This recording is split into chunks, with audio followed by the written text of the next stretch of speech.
And we are live. How's everybody doing tonight? My name is Anthony Brian Logan, and you're watching Indoor listening to ABL Live. Thank y'all for joining me tonight. It could be almost anywhere in the world, but you're right here with me live on the show, and I appreciate y'all for that. We got a whole lot going on all over the internets, all over mainstream media, social media, everywhere.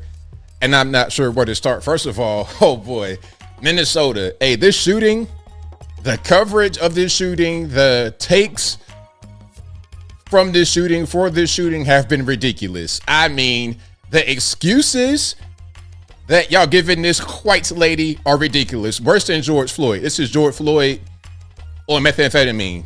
This is George Floyd on crack. This is George Floyd on fentanyl. We'll talk about that a little bit more a little bit later. Also, Iran is going up. There's a lot of protests.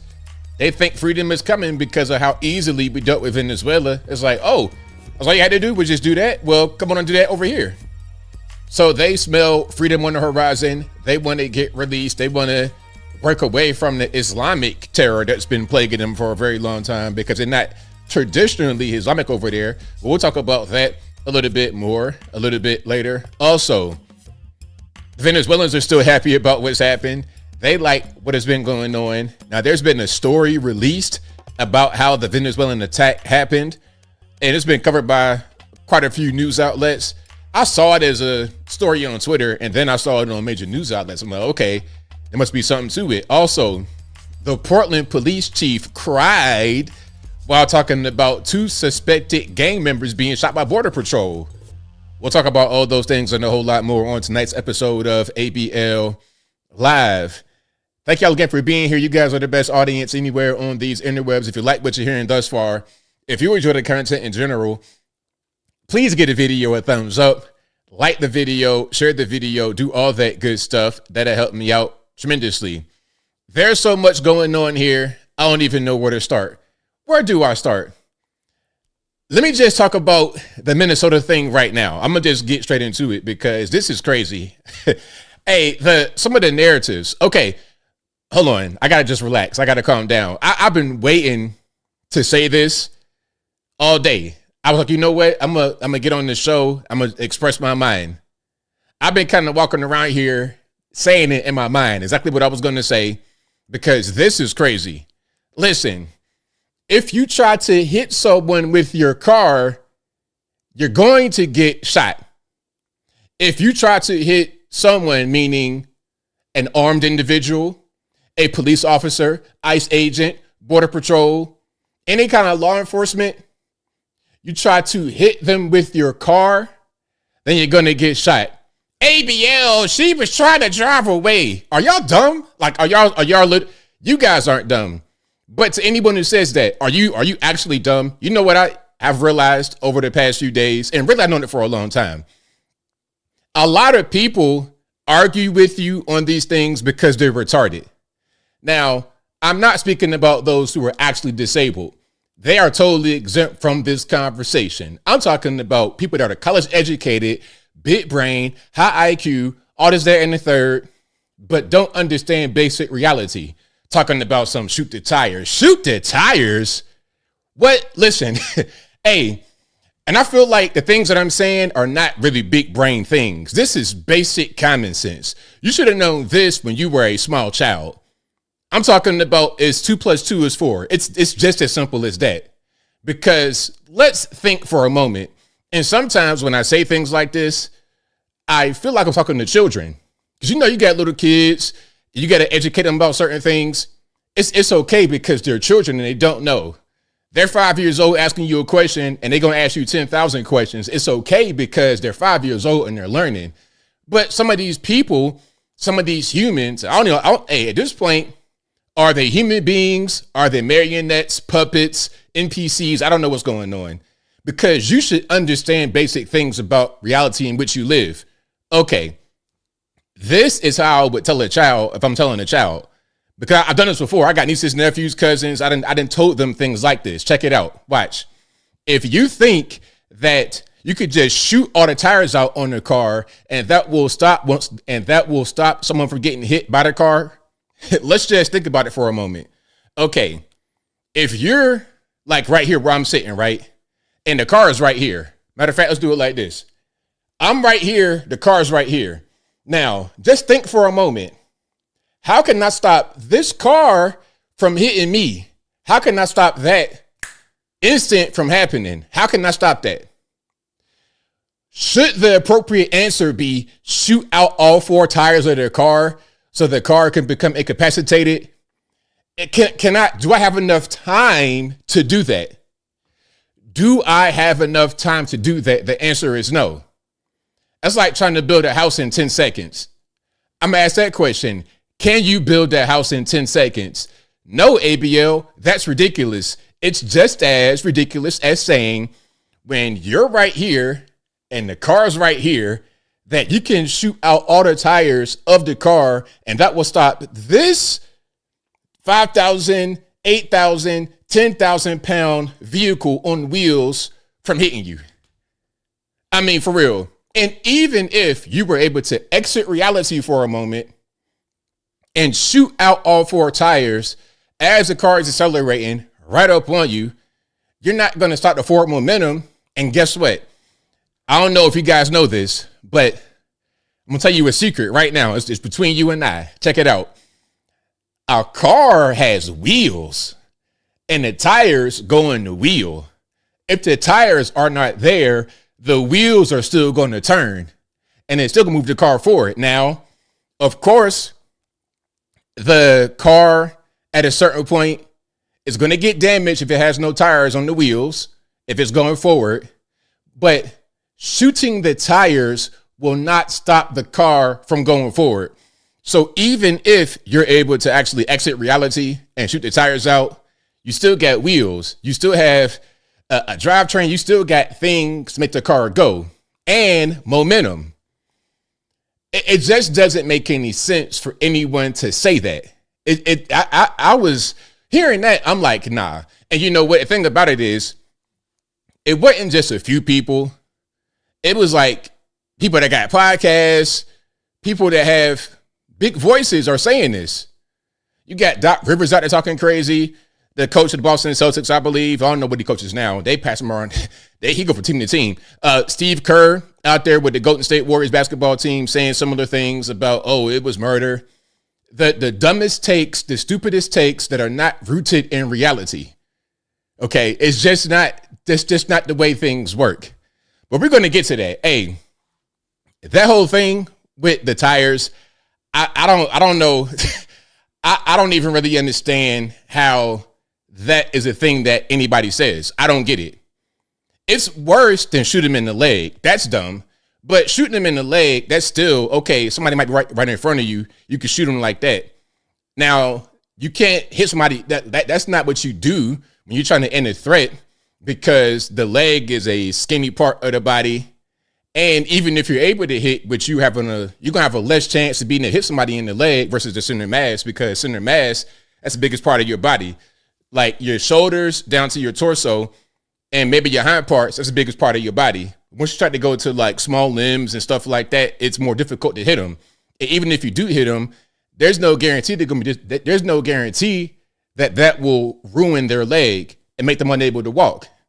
I done seen guys get shot multiple times and still fight and actually put somebody down, put somebody in the dirt while they were shot. The purpose when you shoot someone is to end the threat. Because check it out. Some say that he was able to dodge. The officer, he was able to dodge the actual vehicle from running him over. He did get hit. We could just say that. He did get hit, but he got brushed. So they say, you know what?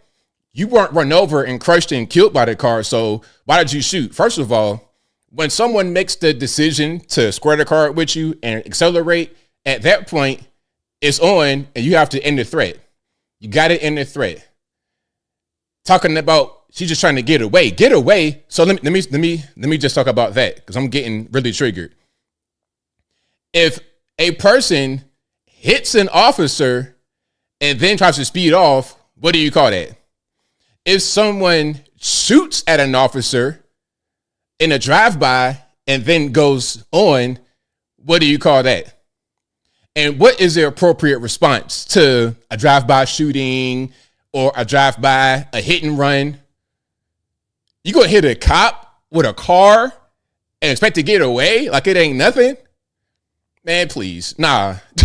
Like, what world do you live in? You know what? People that say stuff like that don't have any idea what is actually out there in the streets. They've never really experienced anything like that. They're ignorant of the world in which they live. They're totally ignorant. I know not to do nothing like that. That's something that anybody should know. From having any kind of knowledge about anything beyond, I don't know. I feel like you should have known that, like, when you're like 8, 9 years old. You shouldn't be an adult walking around with kids and grandkids not knowing that. That's just my humble opinion. Now, maybe people get miseducated. They don't know anything. Okay, you know what? If you don't know anything, if you're not really aware of the law, if you're not really aware of how things operate, just stay in the house or be quiet, because obviously you're not adding anything to the conversation. For real, for real. That includes all the misinformed podcasters, the news people, the netizens, people just giving their opinion. Go ahead and just be quiet if you don't know anything about anything. If you don't understand that you cannot shoot out all 4 tires of a vehicle when the car's right in front of your face to incapacitate it. You might be able to get 1 shot off at best. How are you going to shoot out 4 tires with 1 shot? How are you going to stop a car shooting out all 4 tires? These are things that don't make any sense. But when people say things like that and you realize who's saying it, you realize why people vote for the left, why they want illegal immigration. You know, the funniest part about illegal immigration in Minneapolis, a lot of the protesters are paid protesters, and they are protesting for the rights of the Somalis to be there to scam them. So you are getting paid by some third party to lobby for the rights of a group of people who are straight up stealing your tax money out of your pocket. This is insanity. It doesn't make any sense. Why would you fight for the rights of people to steal from you? You know, if I have a store and it keeps getting hit night after night, people keep stealing stuff from it. They steal money from register. They steal items out of the store. They're stealing inventory. They're stealing clothes and food, whatever I got in there. If that's happening and I know who's doing it, I'm not going to go out there and lobby for them to continue to do it to me. I'm going to lobby to have them stop. I'm going to call the police and be like, hey, man, can you get these people out of here? Can you lock them up? Send them back to where they came from? That'd be great. I'd appreciate that. But people that don't have a brain in their head, who are led by whatever they see on their phone, whatever feels good to them, they're going to do things like this, which is why you got a bunch of these awfuls out there. If you don't know what an awful is, let me tell you. That's affluent, white, urban. Hold on. I'm getting excited. Affluent, white, female, urban, liberal. AWFUL. Affluent, white, female, urban, liberal. Awful. That's what you got going on right there in Minnesota. Minneapolis, to be specific. And it's a mess, man. Hey, to you guys living in Minnesota, my heart's out to you. My heart goes out like Elon. My heart goes out to you, man, because really, like, what do y'all got going on? And I got a lot of videos of people, and it's going to be like, yep, that's pretty much what I expected. But yeah, just to put a button on that, you cannot shoot out tires of a car. Don't ever say that. Don't ever actually say that. Don't say, shoot the tires of a car, shoot them in the leg. No, you shoot center mass of the body because that has the highest chance of being able to make impact. And when you shoot someone, the goal is to end whatever the threat is from this person. That's the goal. It's not necessarily to kill the person, but if they got to die to stop being a threat, then so be it. So be it. That's just the way it works. Same thing with a car. People said that the officer shot as the person was going by. First of all, we're Monday Morning Quarterback going frame by frame. We're analyzing the split second of reaction, number one. And number two, you have to end the threat. Because a person still has a deadly weapon, the vehicle. They've already shown you that they want to hit you with the car and take your life. And I got a video I'm going to show a little bit later of someone being hit by a car. I'm going to show them actually getting run over, but it took a fraction of a second and they lost their life. An officer in the same situation, kind of on the side of the car accelerates. The person got off one shot, and before they knew it, they're up under the vehicle, getting run over, and they died. The same thing could have happened right there if he was not quick on the draw and able to maneuver to stop the car from running them over. To those talking about she was trying to get away, please stop. Hey, check it out. Like I said before, if I am on the side of the road, I get pulled over, a cop is at my driver's side, getting my information, another cop's right there on my driver's side, and like, in front of the bumper, like in front of the hood. If I got that going on and I decide to peel off and I hit the officer and almost drag the other one, what is going to be the result? What are they going to say about ABL? Oh, he was just trying to get away. He was just trying to get away. That's called all type of stuff. Assault on law enforcement, resisting arrest, fleeing the scene. You're doing a little bit of everything. You're going to get arrested and get locked up just for that action. And they're going to pull them guns out and get the blasting at you because you've already shown that you intend to hurt the officer. So what you could do, even if you get past them, is back and try to complete the job. That's why they say to end the threat. So the threat is no longer a threat. They might not come back and hit you, but they might go hit other officers because now they already done shown that's what they want to do. End the threat. That's your job. If, let's say, for example, the officer does not end the threat, and then this person who's murderous goes on to hit other people, innocent people, kids or whatever, then they're going to say, officer didn't do their job. They had the threat right there. They had the gun out. They didn't shoot. He's a coward or whatever. Oh my, shooting the tires. Listen, if anybody says that to you, just don't even say nothing. Just be like, you know what? You got it. Never mind. You know what I mean? I could just pause time like Superman, like it's a video game. I did a perfect parry, right? I'm on Bayonetta. I did a perfect parry and then the time slows down. And then with the time slowed down, I can just go take off the tires and the wheels and the brakes and take off the whole drivetrain. I could take off everything. Matter of fact, I can be so efficient in the time slowdown. I can move the woman from the driver's seat to the passenger seat, and I could push the front of the car over so it didn't hit me. And then when the time comes back, guess what? I didn't get hit and nobody got shot. I saved the day. Because that's the way it goes, right? In the Marvel movie and in the video game, why can't I do that in real life? Well, you know what?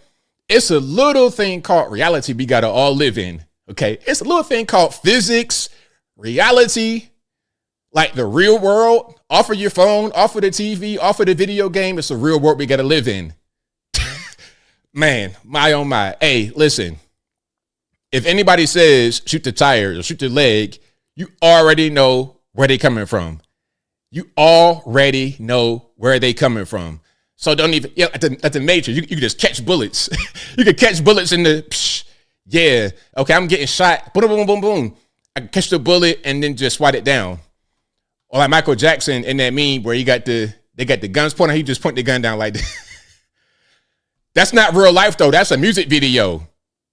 That's a video game. It's a movie. It's a music video. It's not real life. Y'all watch too much Netflix and nonsense on your phone, too much AI. That's not real. That's just entertainment and that's it.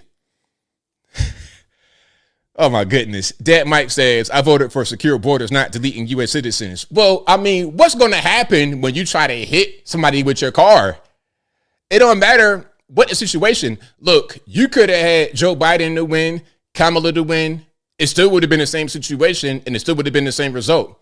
Even if it wasn't Border Patrol or ICE, if you tried to run over an officer, a peace officer, law enforcement with a car or anybody else, you're going to go ahead and get sent to Jesus or wherever you pray to or wherever you got to go. Hey, whatever your next stop is, I don't know. You might go to Jesus. You might go to a Buc-ee's. You might go to the land down under. And I ain't talking about Australia. You might go somewhere else. I don't know. But at the end of the day, you cannot do that. So stop. So don't. The excuse making, the coping for this white lady is pitiful. It's pathetic. I am embarrassed. It's worse than George Floyd. And I would think we would have learned from George Floyd, right? Maybe new people don't know any better. Maybe they didn't pay any attention. I don't know. But I would have thought George Floyd would have been a great lesson because we know how that whole thing turned out. A dope fiend, a career criminal. We know how that whole thing turned out. And the same thing going on with her. Hey, when they reveal her past, about how she had kids and she lost custody because allegedly there was some abuse going on with her and the bull dagger. Okay. And then she had her kid that she does have custody of in a training center for communists, young communists or socialists, whatever they want. And we're going to show the school and all of that a little bit later. And she brought the dog. Like, why you got to bring the dog into it? What did the dog do? The dog just in the back, like, yo, what's going on? What's happening? Like, you could put a dog in doggy daycare. Why you got to have a dog in the back seat? I mean, oh my goodness, that's crazy. That whole thing is so crazy. Oh my goodness. And you know what's crazier?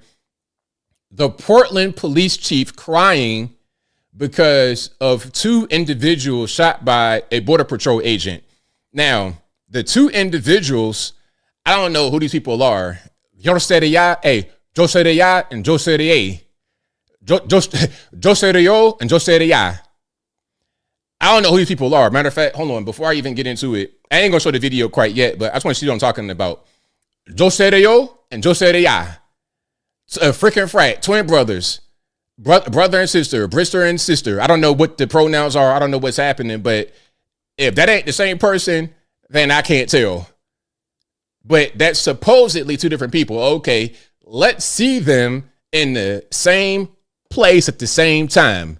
Because I don't know what's going on with Joserio and Joseria. But anyway, these 2 fine people, gender, I don't know. But they are suspected Tren De Aragua gang members. And these are the ones who were shot by the Border Patrol agent in Portland. And they're not even dead. Bro, to the Portland police chief, why are you crying?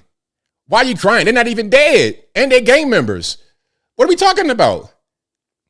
You know what? Like I said before, and I'm going to continue to say it, we got a big problem in this country with a lot of soft people running the scenes, running the show. In leadership, in leadership, positions of power, a lot of soft people. Why are you crying for the Yoserio twins, Tren De Aragua gang members, after they were shot and they didn't even die? For what? You should be crying tears of joy that somebody did something to them and is starting to eliminate the crime problem we got in this country. And I don't care if they're from Venezuela, if they're from Nicaragua, El Salvador, they could be from Antarctica, Mars, Venus, a different galaxy. I don't care where they're from. At the end of the day, if you're here committing crime and you're engaged in crime and you get shot in the commission of crime or while you're trying to be apprehended by lawful people, I mean, what you want me to do? Like, hey, guess what? If you just comply with what law enforcement says, if you don't break the law, then there won't be no problem. Some say that what's happening right now is tyranny, is government tyranny. How is it government tyranny when we, the people, voted for this? I don't know about y'all, but I voted for this. I voted to get illegal aliens out of the country. I voted for ICE to go do that. I voted for these places to be rid of this scourge that is affecting all of us. A place like California where they allow every time they can hear you in the world to get a CDL. And then, of course, they leave California with those CDLs, and then they cause all types of tragedies. We saw where the guy tried to do a U-turn on the interstate and blocked the street off and killed the whole family of people in the car. We've seen that on more than one occasion. Not only have we seen stuff like that, where they try to do illegal turns and kill people, we've seen them going wrong way on the street. We've seen them drinking and driving, causing accidents, all type of stuff. So that is what we voted for as a people. Trump won the election in 2024, and some people have not gotten over it. They're mad. Orange man bad. Orange man got me mad. Well, guess what? You're going to have to just be mad because ain't nothing you could do. You're going to have to be mad because you can't do anything about it. There's nothing you could do about it. Just go ahead and accept it. And if you don't like what has been happening, then go out there and vote for something different. And don't do no funny business because be on to you. Don't be out there stealing and ballot harvesting. Don't do anything like that. Just go about it fair and square. Go about it fair and square. Hold on. Mine the Drip says the girl TDA suspect's escort name is Demon. Wow. Hey, no surprise there. No surprise there. Hey, check it out. If I'm ever out in New York City somewhere and I see, I'm a girl approach me Papa, how's you doing? Don't even worry about it. You good. You know what I'm saying? I'm seeing tattoos on the face. Like, what's going on right here? Hold on. I'm seeing tattoos on the face. It's like, you know what? I'm not trying to get set up by no Tren De Aragua gang member. The tattoo's right. You can't even see it's right there. Yeah, I'm seeing teardrops on the face. It's like, you know what? I'm not trying to get my organs harvested. I ain't trying to get deleted. I ain't trying to get put in the a bubble of acid and disintegrated somewhere south of the border. I'm good. So ain't no Joe Poppy, nothing. You can get out my face with that, yo, Saria. I'm good. Hey, you can't make it. Hey, you cannot make this stuff up. I promise you can't. And Iran, they're talking about they want some liberty. They want some freedom. I think Iran saw what happened in Venezuela. The whole world saw that. How it was so easy to just take Maduro. It wasn't this big, long, drawn out war. It wasn't nothing like that. In and out, thief in the night. Venezuela saw that. The whole world saw that. Iran saw that. And Iran's like, you know what? It's time right now to go ahead. Hey, let's strike while the iron is hot and get up out of here. Get these Islamic invaders out of the government. Also, Greenland, they said, we don't want to be American. We don't want to be Danish. We want to be Greenlanders. Okay, that's nice. That's a nice idea to have. But ultimately, you're not going to be totally independent. It'd be nice if we could just be all independent sovereign nations with no influence. But that's just not the reality of the world. Because if we Americans leave Greenland be, we don't try to take it or buy it. If we don't do anything, the Russians and the Chinese, they right there. And they eventually will run it by de facto, just like what they did with the Panama Canal. The Chinese took it over without colonizing it because they're the ones that pretty much run the whole ship. And it'd be the same thing with Greenland and everywhere else where we don't have our presence. And if you have the Chinese and the Russians encroaching upon us in our hemisphere, that's going to be bad for us. And ultimately, it'll work in their favor. So what do you want? If we say leave Greenland be and we leave them be, they will not be left be. They will not be left alone. There's still going to be other forces. So what do you do in that situation? Greenland is part of Denmark, but one thing about Denmark is that Greenlanders are not native Danish. I think Greenland is like 80-something% Inuit, the native people, just like the Northern Canadians or the Canadians in general, like the Native Americans. The Eskimo type people, that's who's up there in Greenland. The Danish came and colonized it. So they are a minority of the population. So Denmark gonna have to just give it up or sell it. And if they don't, well, somebody's gonna take it. Whether it be us or China, it's gonna be somebody, or Russia. It's not gonna be left alone. It's as simple as that. Hold on. NB says Denmark used to own the U.S. Virgin Islands. If so did 2S, they could sell us Greenland. Well, there you go. So this ain't the first transaction that we ever had with them. We already got an account. Go on your Zelle. Okay. Recent recipients, Denmark. Okay, cool. Well, let's give you 100 bands or whatever it is per person. Ding. And let's go ahead and get that. And then once we get the oil revenue or whatever they got up there, get it back to the citizens. And we can have that as a hedge against the Russians and the Chinese from encroaching upon us. So what's the alternative to that plan? Because again, it'd be nice if everybody could just have their own land and there's no, outside forces, but it's just not living in reality. I live in reality. So that's kind of what's going on right there. Otto says Denmark can't defend Greenland. We can, exactly. There you go. And the trade routes, exactly, because of the Arctic route. That is very important to trade. Yeah, so, and then, of course, Alaska, that was the thing that Russia owned and sold to us.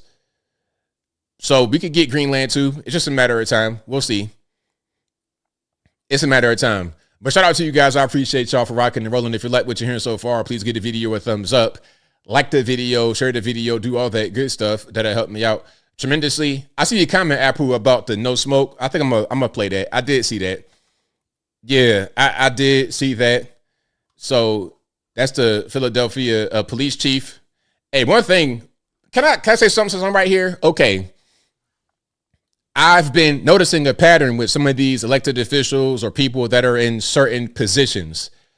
You have fire chiefs and police chiefs who happen to be having a high concentration of bull daggers, because we just saw in New York, I think Zoran got him a bull dagger on hold on, let me see. NYC police chief. Hold on. Maybe, I don't know. It might have been it was somebody he had. Y'all know what I'm talking about. It was somebody in some leadership role that was like a bull dagger lesbian, right? And we saw in Los Angeles where they had the bull dagger, who maybe it was her fault where it wasn't no water in the reservoir, so they couldn't put the fire out because there was no water in the reservoir. But she's out there.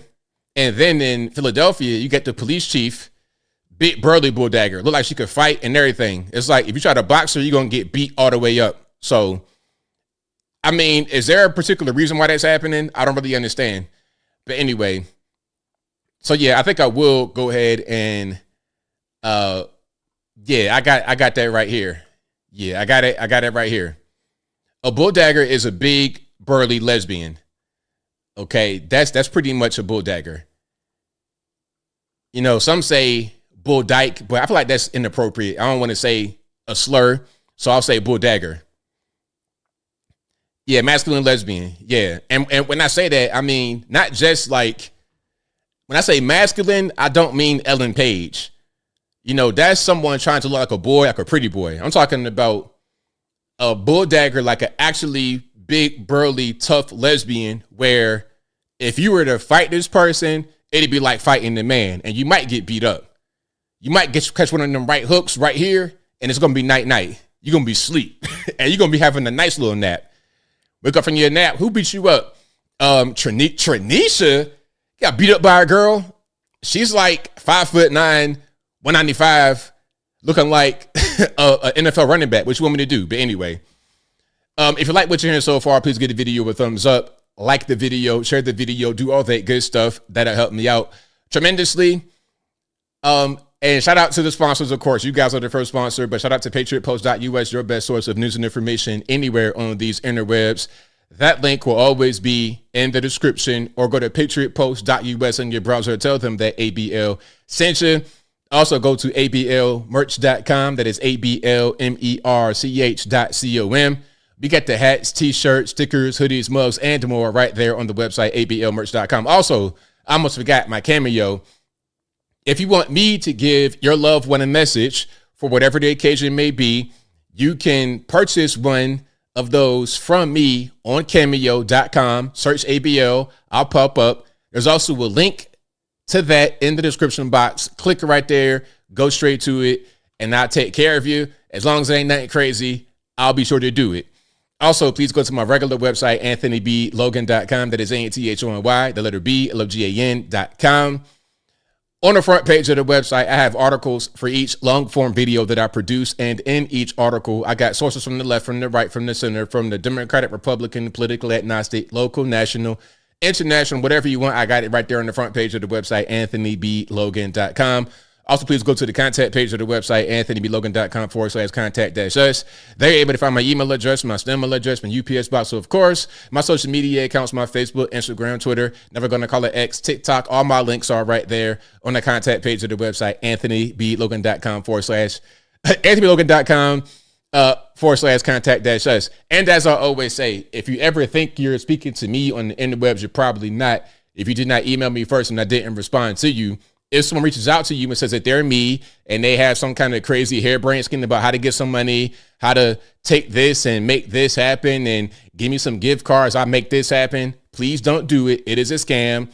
I read all the time where people get scammed out of their whole life savings, the house, their car, everything else, because they think the guy that they watch on YouTube is who they're speaking with on a communication line, like a phone or email or something like that. It's not.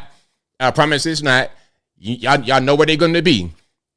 There's going to be a guy over in India, okay, straight sandals, and a call center with like 10,000 other Indians doing the exact same thing. It's going to be somebody in Russia, Ukraine, eating all kind of random stuff out of a can in their house on an old phone trying to scam you. Or it's going to be a guy who might look like me, but doesn't sound like me, over Lagos, Nigeria. Y'all know how you're going to sound. Hello, this is ABL. I've contacted you because I know that you are someone I can trust, and I'm going to send you a code. Give me the code when it comes back to you when you send me another code. It's going to be good for your pockets. That's not me. I promise it's not. Okay, it's not me. Okay, they're going to try to get my accent, but it ain't going to work. They're going to sound straight like Coming to America. Okay, so please, please, please don't do it. Do not give them your hard-earned money. All right. There's a lot we got to get to. There is a lot we got to get to.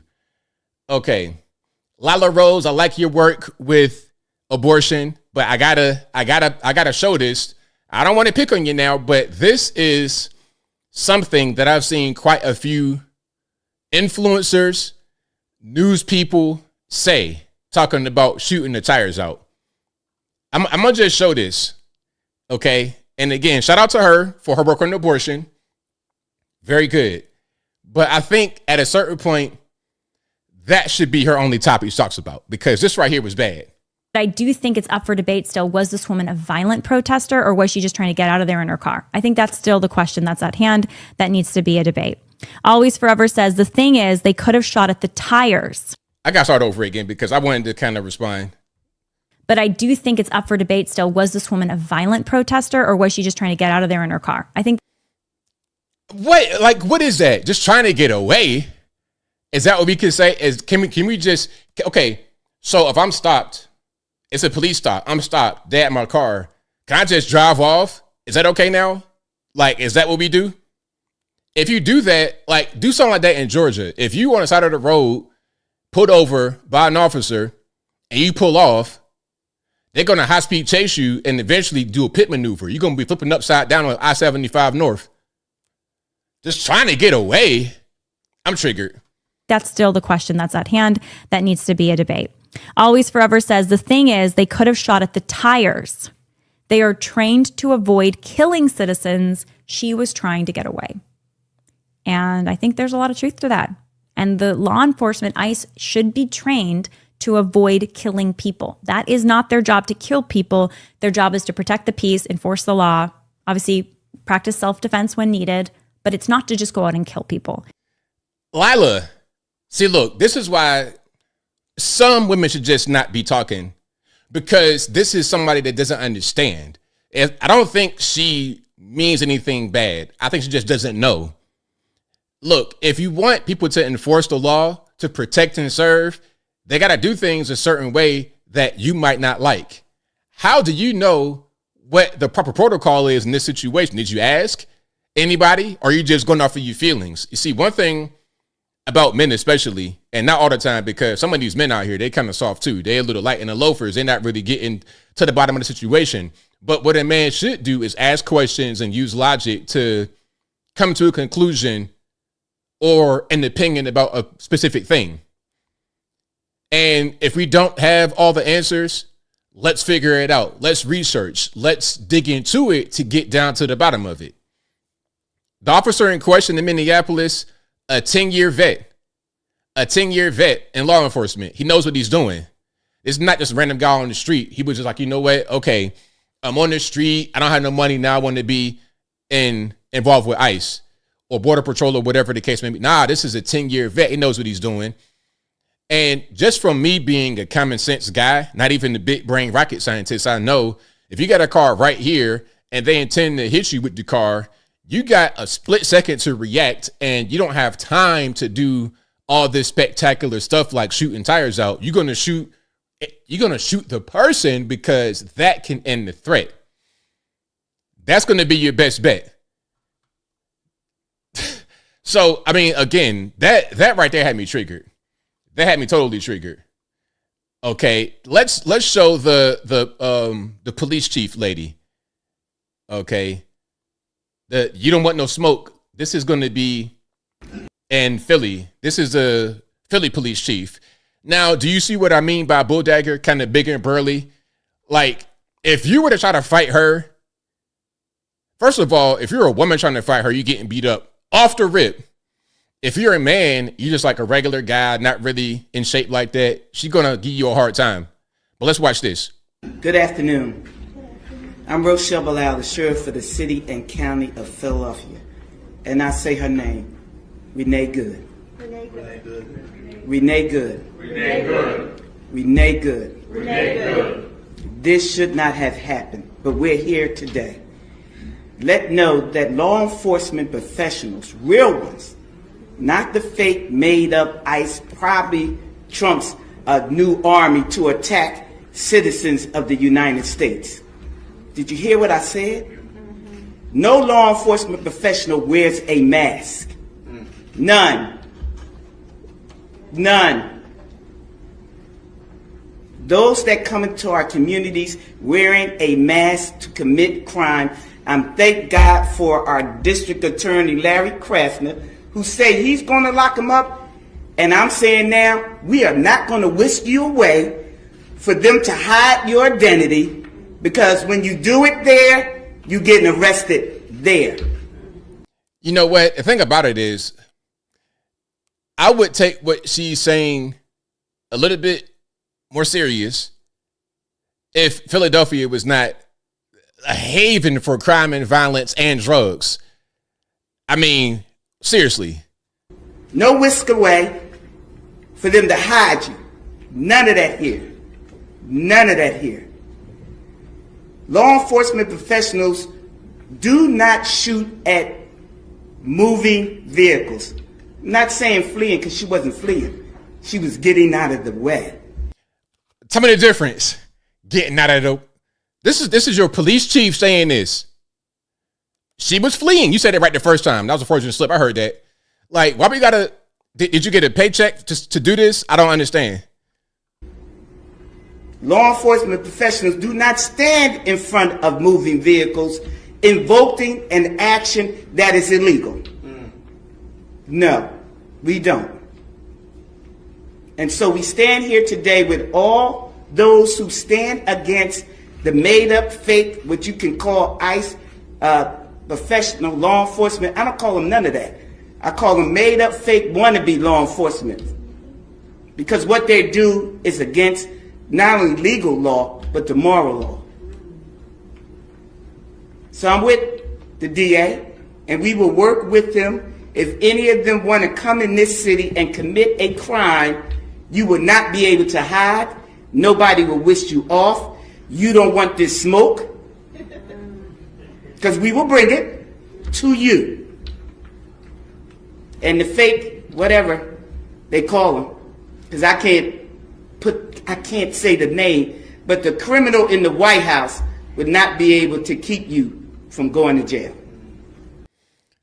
All right, there we go. That is the police chief of Philadelphia, Pennsylvania. Yes, the police chief of Philadelphia, Pennsylvania. That's her. All righty. Hey, man, y'all got to escape these places. Hey, hold on. Matter of fact, this was a Philadelphia sheriff. Pardon me. Philadelphia sheriff. Let me get her name. Okay, Philadelphia Sheriff Rochelle Bilal. All right. Now, is that the equivalent of the police chief or not? I'm not quite sure. Hold on. Let me see if it is. Well, I suppose it'd be the same thing as the chief, because when I Google police chief, her name comes up. So yeah, that is the chief, sheriff, whatever you want to call it, Rochelle Bilal. You don't want this smoke. Talking about ICE agents, threatening ICE agents. Now, would that be considered a threat? That's what it sounds like to me. Maybe I'm wrong here. But any federal funding to Philadelphia and their police, go ahead and cut that right now. Go ahead and cut that. Y'all want to be funny? Okay, that's fine. Y'all want to just not do what you're supposed to do from the federal government's point of view? It's fine. Just go ahead and don't get the money. And again, we the people voted for this. It's not like the government are doing anything tyrannical. They're not doing anything that is against the will of the people, because we voted for this.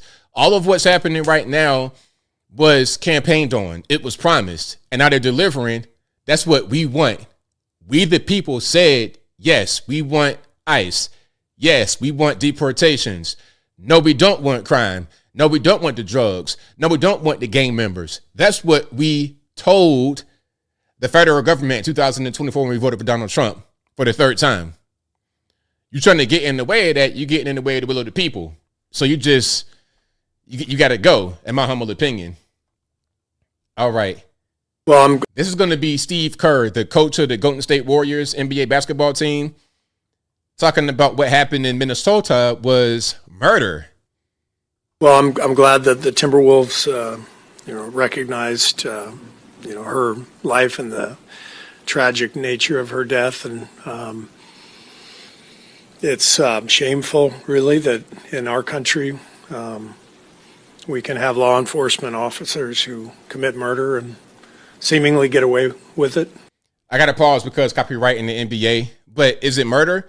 Is there any charges, any convictions, nothing like that? You just saying how you feel, too much into the feelings. We got to get down to the facts. What is and what ain't. The feelings talk is something that is non-productive.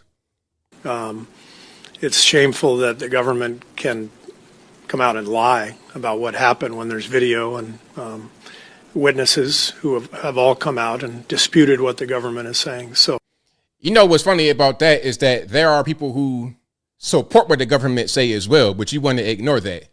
You want to see whatever you want to see. You want to believe whatever you want to believe and hear whatever you want to hear. Very demoralizing, devastating to lose, anyone's life, especially in that matter. So it's terribly sad for her family and for her and for that city. And I'm glad the Timberwolves came out and expressed that sadness. Well, all right, there we go. Again, that is Golden State Warriors NBA basketball head coach Steve Kerr talking about the Minneapolis situation was murder. It was not. Now, here we have Doc Rivers, the coach of the Bucks. Okay, the Bucks. I was on the Celtics. And by the way, Doc Rivers sucks as a coach, just to put it out there. Anyway, I digress. What happened in Minnesota was a straight up murder, in my opinion. And it's awful. This lady was probably trying to go home and she didn't make it home, and that's really sad. So you're trying to go home by blocking the road. I don't know about y'all, but when I'm trying to go home, I don't block cars in traffic. As a matter of fact, I have never blocked cars in traffic. That's not what I do. I don't park my vehicle perpendicular to the road. Hey, the road right here, if I'm going to park, I'm going to park like this, right? I ain't going to park like this and block the lanes of traffic. I'm getting triggered.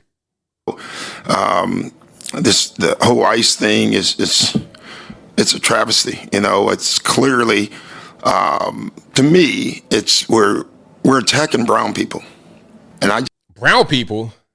See, and the craziest part is that the lady who got hit was white. And what's even crazier than that? A lot of people are disregarding her death. Who are in people are the same ones she's fighting for, quote unquote, or she was fighting for before she got popped. They are disregarding her because she's white. But we get to that in a minute. Just happen to be brown. And I don't think it should just be brown people who are upset at this. I think we all have to be. I don't care what side of this thing you are on politically. What's going on in our country right now is absolutely wrong as far as the race stuff. The politics, I'm not going to get into. The race stuff, I will, and it's just wrong, and we have to do something. But the only thing we can do right now is keep speaking up, because it doesn't seem like they care. Doc Rivers, you kind of a moron. That's why you a bad coach. That's why you a bad coach, because you a moron. You know what I mean? That's the bottom line with that. So, yeah, that is Doc Rivers, the head coach of the Milwaukee Bucks NBA basketball team. And he sucks. He's a really bad coach. The players don't like him. He's really bad. And you can see right there, hey, man, the brain cells ain't really brain celling, if you understand what I'm saying. Now, let's go back to the scene of the so-called crime, as they would call it, which was a lawful shoot. And I think all of our opinions, it was a lawful shoot. But let's go back to that right quick. Okay, and we can see this angle right here. And I'm going to show this just to show a new angle that I put out after the first live stream when I showed this. Okay, so you can see this is the vehicle. And there's a lot, because people don't understand. I don't know. I think maybe people don't drive. They don't know how to drive. They've never been behind the wheel of a car before. They don't understand the way a car works. Okay, so look, as I said before, let me do a demonstration to all the kids who are watching and don't know how cars work. Maybe you're 12 years old and have never not driven a car before, but you wouldn't get on tour talking about, oh, shoot the tires out.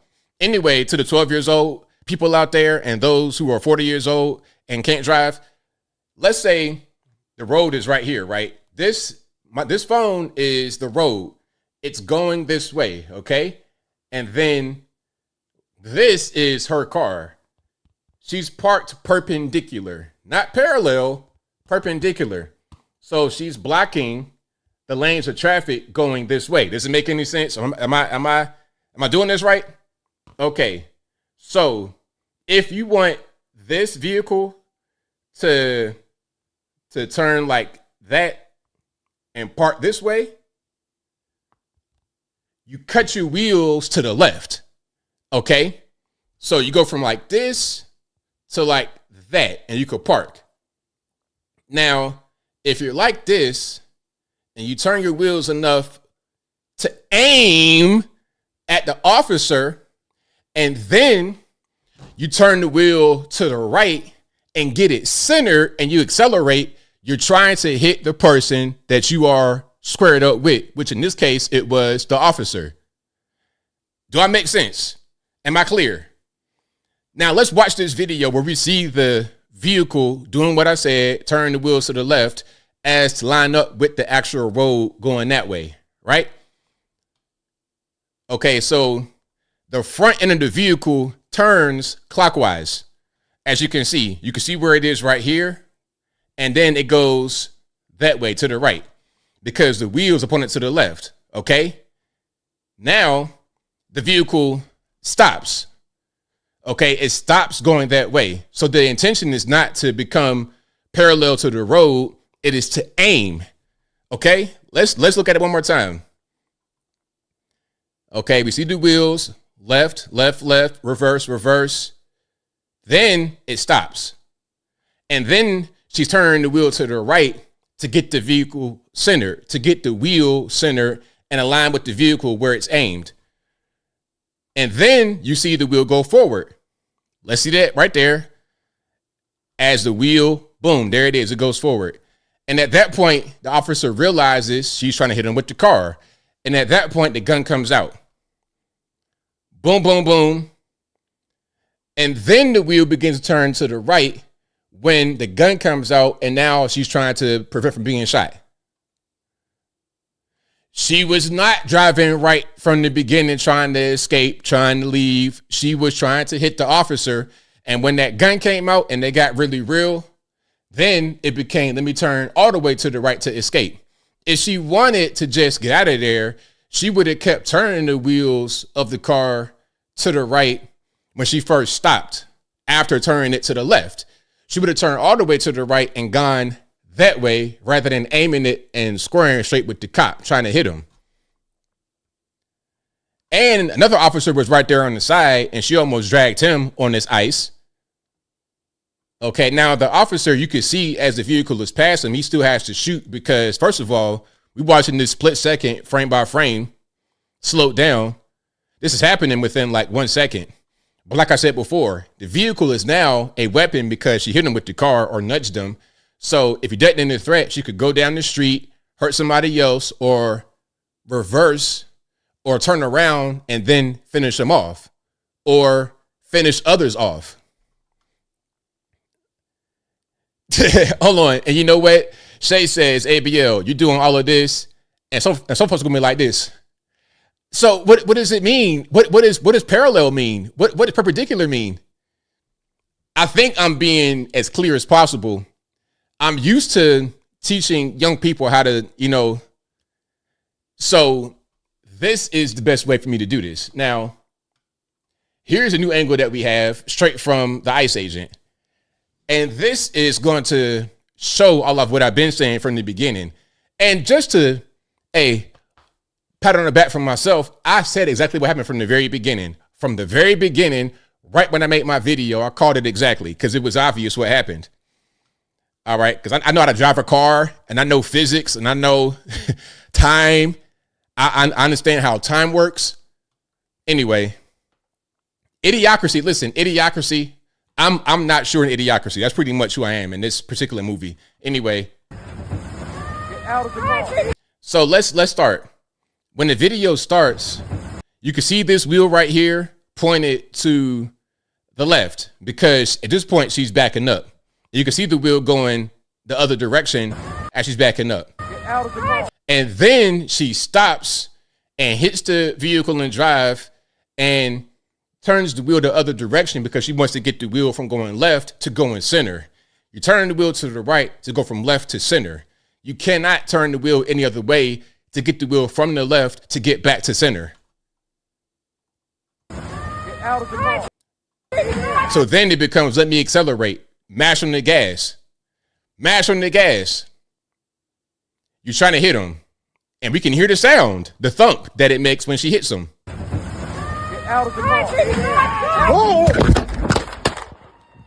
See, that was just what, a second or 2 seconds? Hold on.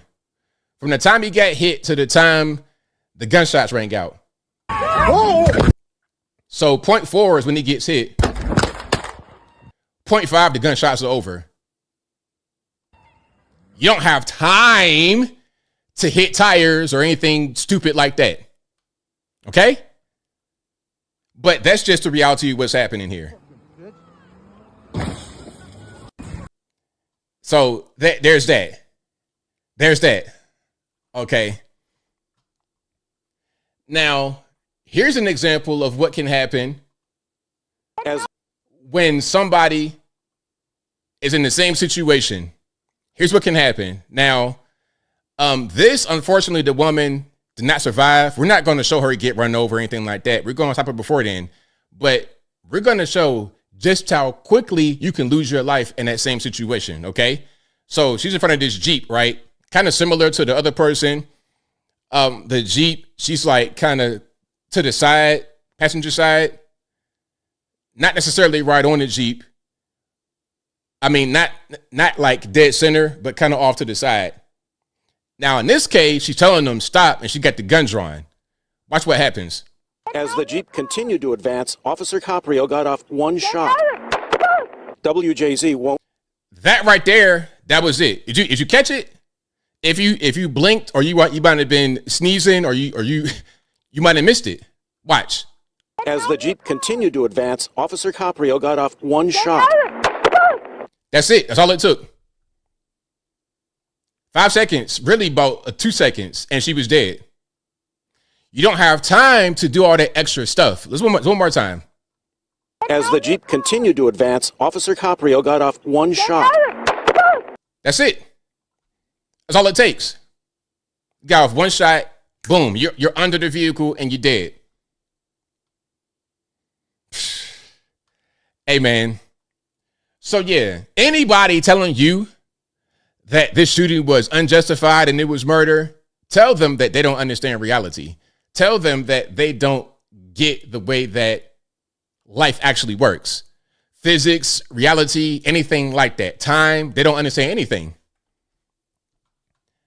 All right. And of course, the ICE agent was involved in the prior situation where he got dragged by someone else in Minnesota, in Minneapolis. Alone is facing a 1,300% increase in assaults against them and an 8,000% increase in death threats against all of them. In fact, the very same officer who was attacked today had previously been dragged by an anti-ICE rioter who had rammed him with a car and drug him back in June. He sustained injuries at that time as well. And alone is facing.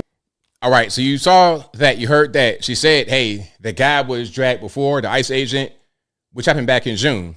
And I put this in the video earlier this week, but I'm going to show you this guy. This is a previous news segment about the previous time where the ICE agent involved was hit and dragged by somebody in Minneapolis. ICE arrest in the Twin Cities is leading to even more charges. This home security video shows a driver taking off during a traffic stop, dragging a deportation officer with him. New at 10, WCCO's Uba Ali walks us through this video and the political firestorm behind it. What began as a planned federal immigration arrest took a violent turn in this quiet Bloomington neighborhood. And it was all caught on camera. According to a federal complaint, agents were executing a warrant for 39-year-old Roberto Carlos Munoz. They say Munoz entered the country unlawfully, and he also pled guilty to fourth-degree criminal sexual conduct back in 2023 for abusing a minor. So these are the kind of individuals that we're trying to get off the street. So excuse the heck out of me for wanting this gentleman off the street. These awfuls out there want Mr. Kit Diddler to be in the street still. Out there getting deleted by cops to keep Kit Diddlers here illegally in the streets. You can't listen, you cannot make this stuff up. You can't make it up. Now, I don't know about y'all. I don't know about y'all, but I think I know about y'all. I think we can all agree that this guy shouldn't be here, and really, deporting them would be nice. Locking them up would be nice. I would say put them out back and do what you got to do. You understand? But luckily, I'm not the guy in charge. We got lawful people in charge, and they'll do the lawful thing to this person. But when people get in the way of lawful actions, of lawful proceedings, that's when we got an issue. That's when you got a really big issue. Okay? Let's keep going here. Okay, we got some protesters, of course. Okay, and you can kind of see who they are. All right. Trying to get home. So they have the road shut down right now. What are you trying to do? I'm trying to get down to Cedar. No police inside. No police They're doing this. Oh my God. What is your message to the people that are trying to shut down the road? Man, you're messing around with everybody's day of life. Everybody's day of life, not just yours, everybody. So you have the white liberals out there talking to bro, it's racist against brown people. I'm protecting my brown people. Meanwhile, brown people, y'all in the way, you getting in the way of my everyday life. Your message to the people that are trying to shut down the road. Man, you're messing around with everybody's day of life. Everybody's day of life, not just yours, everybody. There you go. That's pretty much Minneapolis, Minnesota in a nutshell right there. Right there. Okay. Has already. Now, hold on. Where is this? Dilworth Methodist Church. This is in Charlotte, North Carolina, I believe. Started as we. I can't tell. Look like Minneapolis. Okay, so Dilworth United Methodist Church holds classes where they teach the elderly how to film ICE agents, detainments, and how to properly film and call attention to them. So, and also how to resist. They're training them how to resist and how to film. Okay, hold on. Matter of fact, I gotta zoom out a little bit more because you gotta see this full. You gotta see this full thumbnail. Look at this. Look at this on the left here. Okay, let's please watch. Has already started, as we said. People have been doing the same thing. This was an event at a church there on Monday night. People acted out immigration detainments, and the rest of the room practiced filming them and making noise to call attention to them. Has already started, as we said. People have been doing the same thing. This was an. So this is in a church, again, a church, and they are practicing resisting the ICE agents, and they are rehearsing how to film when they're being harassed by the agents. All right. So clearly not organic, money behind it, organized, and they probably go from state to state. If you see them in Charlotte, you probably see them in Minneapolis, you probably see them in Seattle, probably see them all over the place. And that's been confirmed. Nick Shirley and others have said that they see the same people at the same places. And we have evidence that they get paid. So you already know what time it is. You already know what time it is. Now, speaking about church and religion, I don't know what's happening here. I want y'all to figure it out. This is Renee Nicole. Is that her name? Hold on. Renee Nicole Good. Yeah. This is Renee Nicole Good's memorial out there in Minneapolis. And I'm not really sure what these people are doing to it, but you be the judge.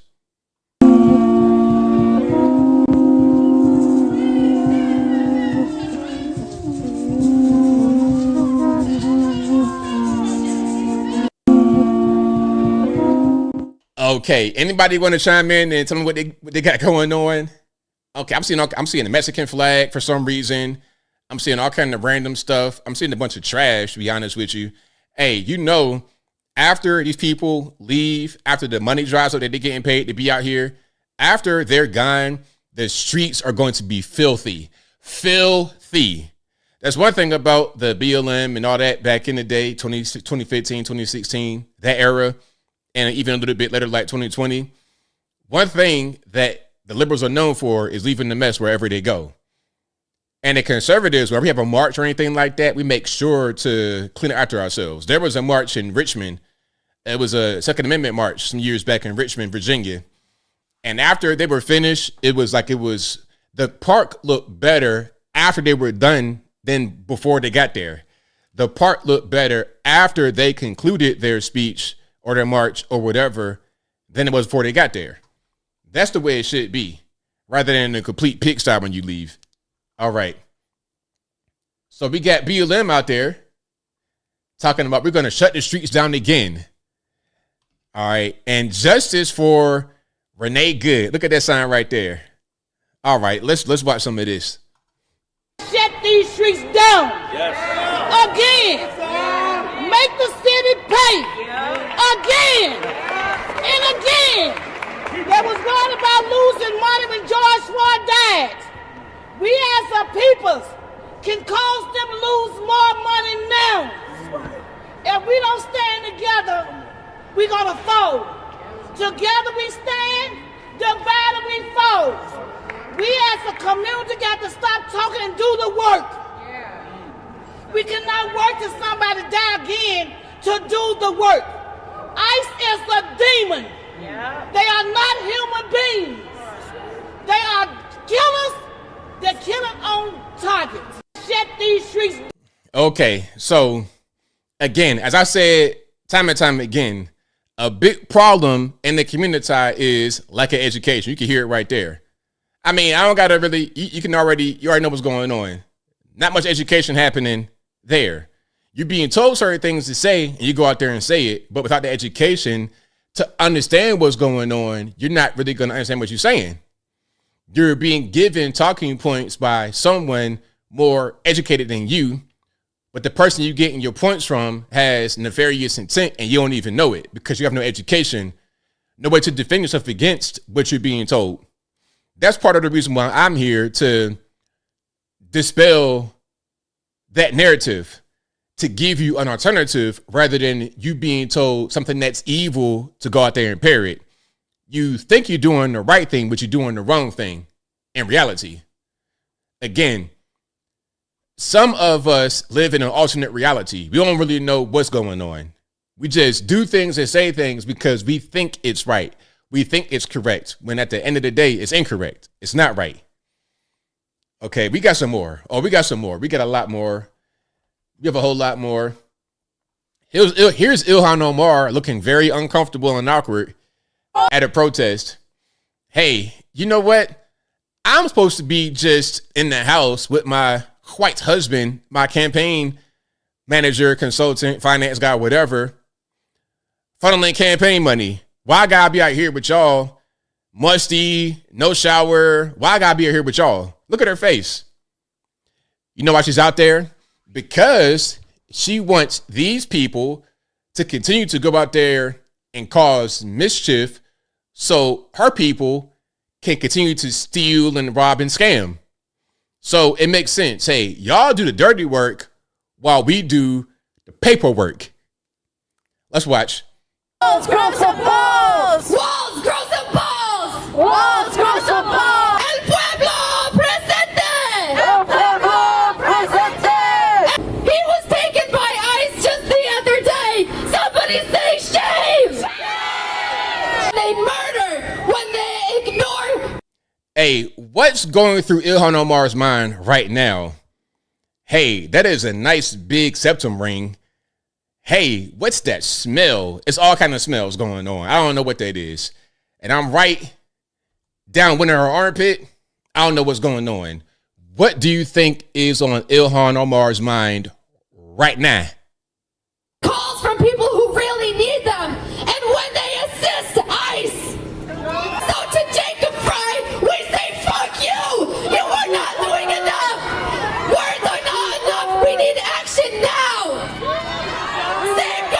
Look at her. She's trying to not laugh. Trying to not laugh. They think they're doing something that's so great for the Somali community. It's so great for America. They think they're like revolutionaries. That's what they think. Ilhan's like, man, if you don't shut up and take a shower. Do y'all see her face? Look at this. Enough! We need action now! Same goes to Tim Walz! You think it's gonna help anybody bringing the National Guard to Minnesota? Scratching their head, breathing. Man, I gotta be up here for how long? How long until I can get off this truck? How long must I be here smelling these smells? Stop the war on the people! Oh, it's gross. Hey, you know what? Minnesota for you. There you go. There you go. Minnesota. Okay, we got a little bit of cringe. An artist is painting a life-size portrait of Renee Nicole Good. Okay. Little bit of cringe for you. Let's go ahead and check it out. Oh no, it was like so. I had on my bag, man. It says artist Noir. That's a fake name, of course. Based a portrait off the popular image that's been circulating on social media. When she finishes painting of Good, she imagines it could find a home. Why not take her to the Capitol? She said. How about the governor?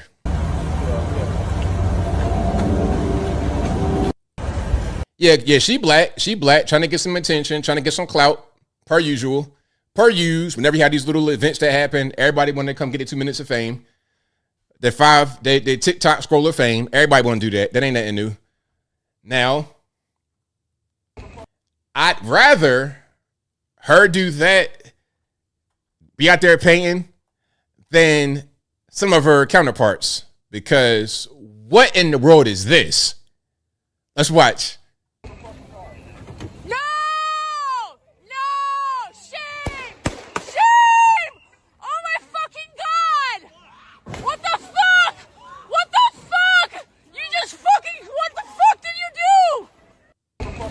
Okay, sorry for the cussing. I apologize for the cussing, but you heard that audio. That was the audio of the actual shooting.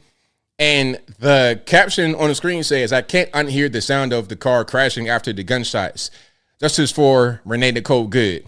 Now, Miss White Liberal Lady, I have questions. What is happening with your face? What's going on? I'm seeing a cowrie shell, a singular cowrie shell, a lonely cowrie shell, and you have something in your face. What is that? Is this marker? Is this makeup? What is happening? And you have a shield on over your lips, and it says ICE, ICE. And then it has a cross going through it. Now, I was kind of like, what is that? I was looking kind of like, what is that on her face? But then I saw, it says ICE. Lady. Stop. I don't know what your purpose is, but please stop. Because whatever you think you're gonna do, it ain't really gonna work. I don't believe. All right. Shout out to the cowrie shell. Hey, whenever I go to the beach, I collect shells on the beach whenever I go. But what I don't do is put no cowrie shells in my hair. I don't got no hair no way. But if I did have a strand of hair, like Homer Simpson, Peter Griffin, I would not put a cowrie shell on it. And I most certainly wouldn't go on TikTok with an ice shield on my mouth and a line going through it and some red makeup on my face. That ain't really what I'm into. You understand? But some of us, obviously, in this world are into that. Exhibit A. But I digress. Was that a woman? Don't get me in the line. I don't know. I suppose. But nowadays, I don't know what's going on. I think I see a woman, but maybe it's not a woman. Okay. Now we have this lady has a question for Republicans. Hold on. What was this about again? Hold on. Let me get some sound. Do you care? Can you see the swastika now? Okay. She has a question for Republicans. Let's see if I'm able to answer. Okay, Republicans, they're shooting white women in the face now. Now do you care? Can you see the swastika now? You know what? I don't care if you see it. As far as I'm concerned, you're all fucking forfeit. Fuck you. Okay. All right. So there was a question, so I'm going to answer the question. It was a white woman. Do we care now? I don't care what color she is. She could be black, white, Puerto Rican, candy stripe. It don't really matter what color she is. She could be male, female. They don't know what the gender is. A young person, old person, from anywhere on planet Earth, a green space alien. If a bear somehow became human intelligent and could drive a car and the bear did it, I wouldn't care if the bear got shot either. At the end of the day, there was a threat and the threat got eliminated, period. It don't matter. The race and the color and all that doesn't make a difference at all. It could have been a black man, a white man, a green man, a blue man, a white woman, a pink woman, a brown woman, a purple woman. I don't care. Same thing. I don't care about that race. You know, and one thing that I've really noticed is the outright racism. The outright white liberal racism is, the white liberal racism is the purest form of racism in this world. What's the main thing they say when you support ICE agents? Uncle Tom. I've been called Uncle Tom so much over the past few days. It's ridiculous. Every comment is Uncle Tom. Every single comment. They'll say, Uncle Tom, you hate yourself. It said, one person said, we're going to send your black A back to Africa. Some crazy stuff, right? And this is the same person who would then say that I hate ICE because they're racist against brown people while calling me everything but that special word. And they want to do it real bad. I'm waiting for that day to happen. I'm waiting for it to happen in real life, like in 4K HD. But they're a little bit too scared to say it because they don't want to get them hands put on them. That's one thing about a lot of these people. Keyboard warriors don't do anything in real life. And then when real life happens and they get dealt with, all of a sudden they're a victim. You antagonize, provoke, fight. When you get punched in your face one good time, when you get popped full of lead, all of a sudden, oh, I'm a victim. I'm a single mom. All right. Where was all the victim stuff at and the single mom stuff at when you were perpendicular to the actual road blocking ICE agents? Talking big stuff to ICE agents. Where was the big tough person at? Where was the victim at? Okay, now look. We got some we got some. Now listen. This is largely a white female revolution. I don't know what it is. Maybe they got a memo. Maybe they went to Starbucks one day and they put something in their drink and then they got activated. Hey, they got them their Starbucks drink in the morning and then one day a button got pushed and all the white liberal women in the world descended upon Minneapolis. It was like going to Mecca. It's like going to the Hajj or whatever. That's pretty much how they are right now. So this young lady is going to train for the revolution, okay? A woman in Minnesota was shot dead by ICE officers today by simply trying to get out of the way. As Aaron Bushnell said, this is what the ruling class has decided will be normal.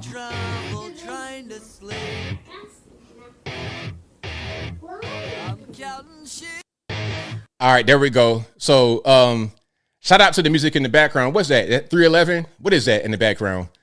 That's like a very familiar millennial song, like high school era, 2001. But anyway, first of all, if you're like my age, by judging from that music, hey, you're going to need to do a lot more than that than the train. 3 push-ups ain't going to get it. Hey, you go out there, do some real activity, some real work. Your back going to hurt. Your knees going to hurt. All of that. It's going to be a mess. Hey, fall one time in that snow, and it's going to hurt real bad. Because you're probably not falling on your hind parts in a long time. Your back going to be all in pieces. You're going to call the hospital. But anyway, do you guys think that they, meaning the awfuls, the affluent, white, female urban liberals, are they going to make a difference at all? Or will it be a nuisance, a pest? Green Day, thank you. Thank you, Green Day. I knew I was right on the right track. I almost said 311. I know it wasn't them though. It wasn't. I knew it wasn't that. So yeah, shout out to Billy Joel. Shout out to Billy Joel. Did he die? I don't think he's dead. Not Billy Joel. Who am I thinking about? Who's the lead singer? Look, now Green Day. Yeah, Billy Joel, but not Billy Joel, but Billy Joe. Yeah, I was right. Anyway, if you like what you're hearing so far, please give the video a thumbs up. Like the video, share the video, do all that good stuff. That'll help me out tremendously. Okay. How? Now we got some more of the awfuls. This time, she done fell in love with a this time she done fell in love with a ICE agent. Yes, she did. How do you feel about the fact that a U.S. citizen was murdered by ICE? The way I feel is I watched the video on multiple different angles. That is not a feeling. How do you feel? Feel it here in your heart. Okay. And like I was saying, your immigrant mother. Right. Feel it in your heart. I do. Okay, and at the end of the so day, don't if someone tell me tried what to run you me saw over, or what you watched. If someone tried to run me over, I would have done the same feeling. thing. I would have done the same thing. Not That's a feeling. how I feel. I feel perfectly fine. That's not a feeling. I feel. Now, the feelings, men don't operate in feelings. Feelings have nothing to do with it. Look, I see there was a threat to get eliminated. That's it. It's not about feelings. That's not how men operate. Women, not all, but a lot, operate on feelings. The women out here at these protests, I can say for pretty much 100% certainty, operate on feelings, not logic. And that is not compatible with leadership, which must lead by what's logical, what makes the most sense, what's the best option for all parties involved. Fine. We're so used to being antagonized that it's just one of those things where you don't really entertain it. I'm having a conversation with you because we've been real respectful. That's all it is. That's how I was trying. But every single time I see those cameras pop up, our conversation changes ever so slightly. So our conversations, a little bit. They get a little bit more. No, so I was upset because you were telling me what I know. Okay, I see what you're saying. That's fair. Yes. That's fair. That's human. At the end of the day, it is. If I escalated, I apologize. It's fine. You guys were best friends before the camera came over here. Don't lie. I seen it. I mean, we were having a really good conversation. We were having a really good conversation. The camera's a little dangerous, all right? This one has empathy. Like, look at his eyes. Whenever you say something like that to me, I already know what time it is. You're trying to go ahead and go do something else. So, you know what? You out there trying to fight against the system. Meanwhile, all he did was just look at you and talk to you for a while, and your whole plan went out the window. You want to play tough lady when the camera come on, but when the camera go off, you want to be, going on a date and doing something else with him. I already know what that is. If we're having a conversation about something serious, you say, look at his eyes. I already know what time it is at that point. I already know what it is. Let me play the rest right quick. Let me move on. I appreciate it. I feel Thank like you. Like I said, I think at the end of the day, we all have different experiences as agents. I personally have arrested some pretty terrible people, and I have arrested people that are just here and their only crime is immigration. And it is what it is. There we go. So shout out to him. But yeah, look, man, just go back home. A lot of these women bored. Just go back to the house. Just go back to the house and bake some cookies, man. Like, why we gotta be out here doing this dumb stuff? Okay, now look. I think this is going to be Laura Ingraham out there at a protest asking someone, "Hey, do you have a job?" And she got what I think is a very honest answer, surprisingly. Shame! Do you have a job? Do you have a job? Shame! I'm getting paid right now! Shame! Do you have a job? Do you have a job? Shame! I'm getting paid right now!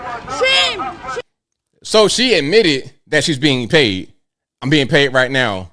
How are you being paid right now? If you're out there protesting, shame. How are you getting paid right now? It's because you're being paid to protest. And, this is a thing that we all know is real. It's not a conspiracy, not nothing like that. We all know that people get paid. This has been widely reported. It's not fake. It's not a rumor. It's not nothing other than reality. That's why they're out there, because they're getting paid to do so.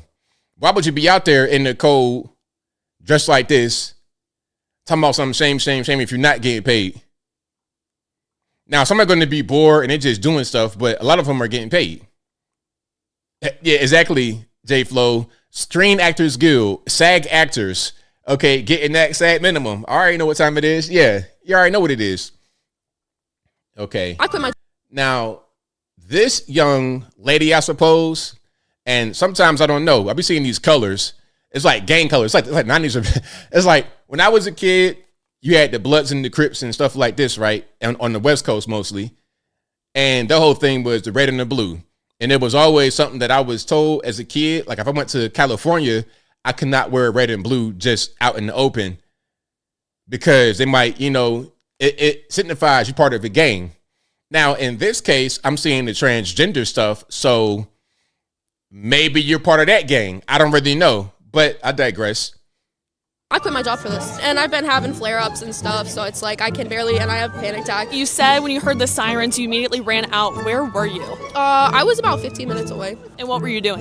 I was disassociating on my bed. I mean, I might as well put my time to something useful. If you've seen the video, everything, it was not self-defense by that terrorist. It was not. How did your boss respond when you quit? It was like a part-time. I'm getting back after a lot happened recently in my life, so sometimes disability takes my life over, and I'm still kind of in shock. Like, school's been canceled. Have people been taking off work for this? Have you had to take off work for this? I quit my job for this. So disability, disabled, but you could go out there and protest. Okay, so you could do something. You could do something. And hey, how much you want to bet she quit her job to go do this because it's easier and she's getting paid? How much you want to bet? Anybody want to put a bet on that? I think that's what happened here, ma'am. Is she pregnant? I don't believe so. Now, this one was really crazy. Okay. This face, first of all, this is someone speaking to a nice agent because the lady was just getting in the way, not doing right out there in Minneapolis, I believe. Now, this face right here, so smug. It's like, I'm not listening. I'm going to do whatever I want to do. That face, I hate.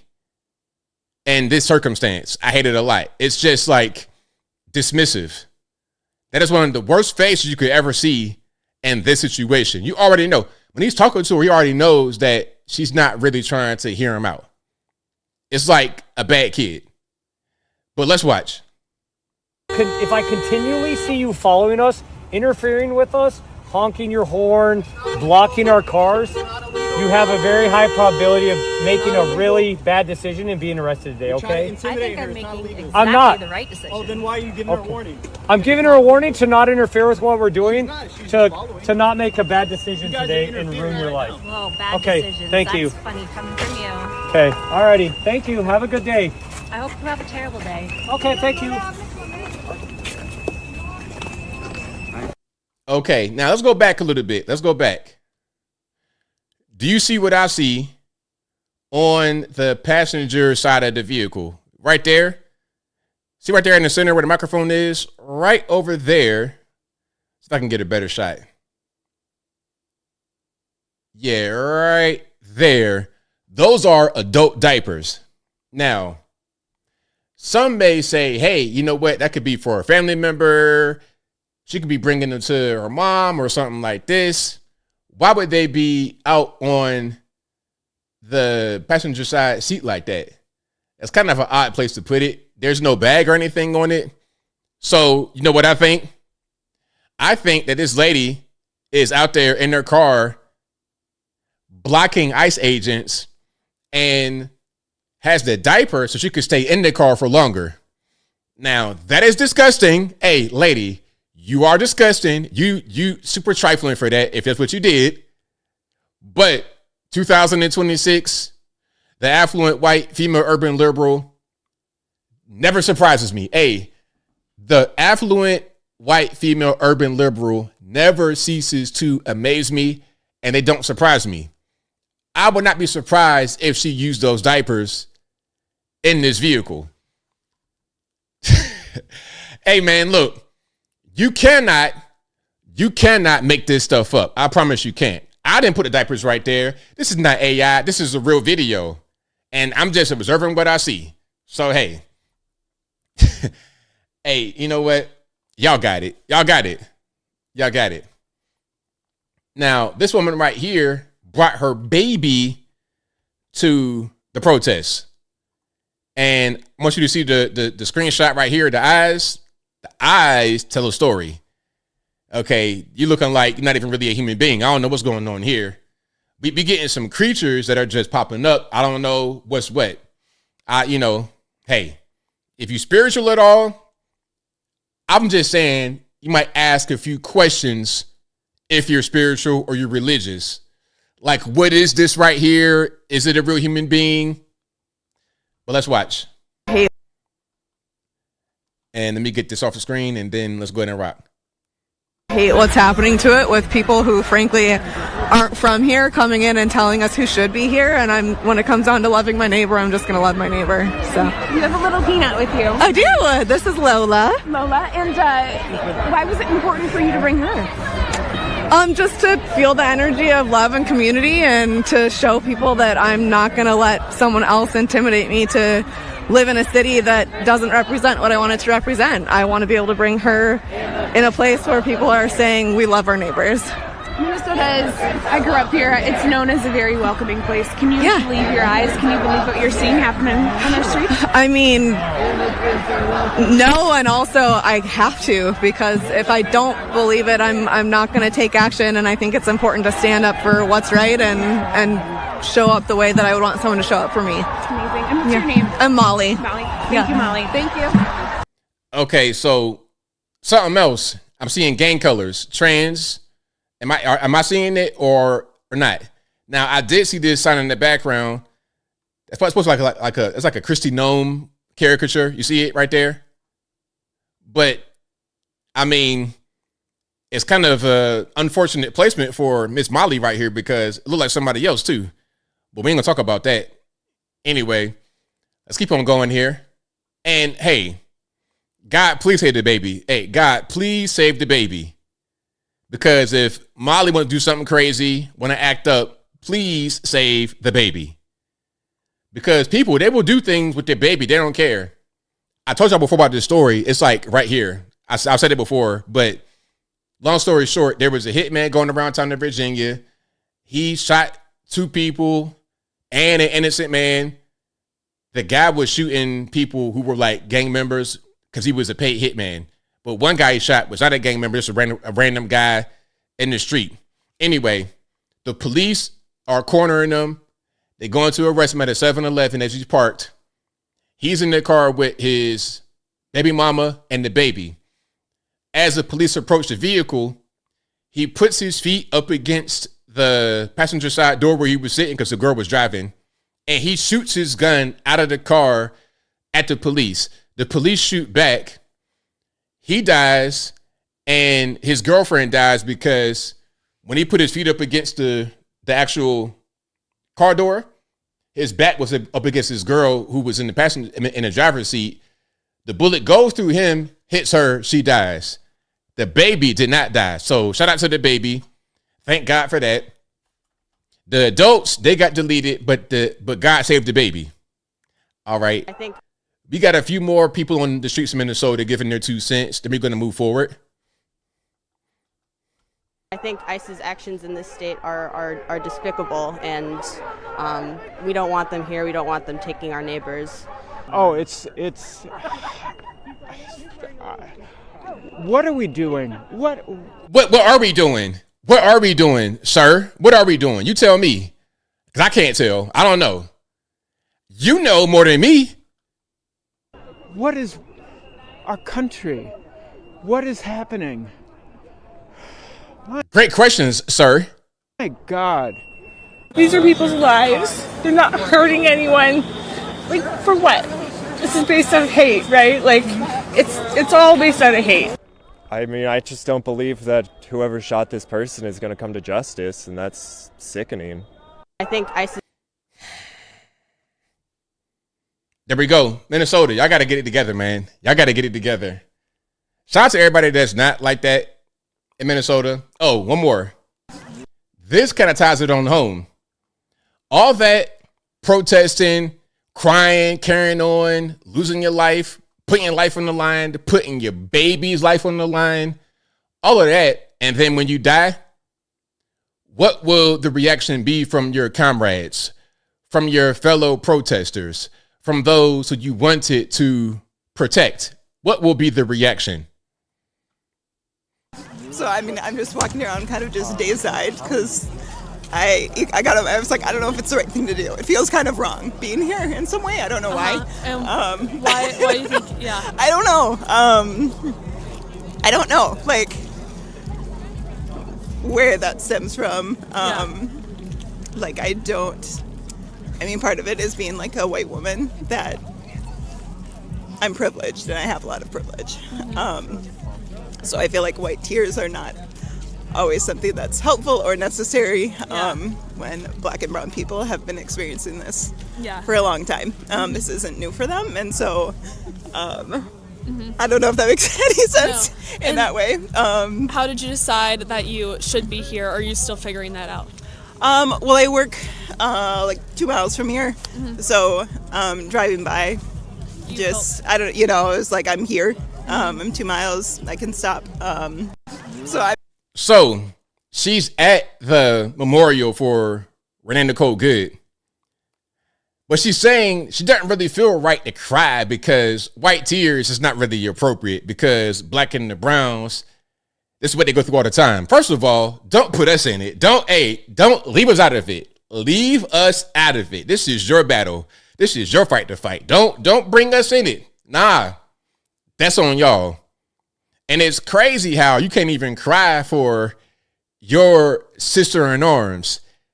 She's white just like you, and she died for what you guys appreciate. You guys appreciate not being lawful, not abiding by the results of the election in 2024. You appreciate that. You appreciate what she did, but you can't even cry for her because she white and you white. Hey, man. Cold world. Imagine that. Imagine you, Renee Good up in heaven, looking down, and anybody crying because you white. They'd be like, really? I died for this? Yes, you did. Yes, you did. All right. But if you like what you're hearing so far, please give the video a thumbs up. Now, this guy is out there talking about we need the YNs for ICE.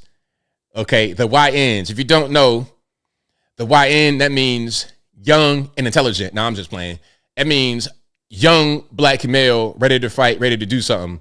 But the N is the N word.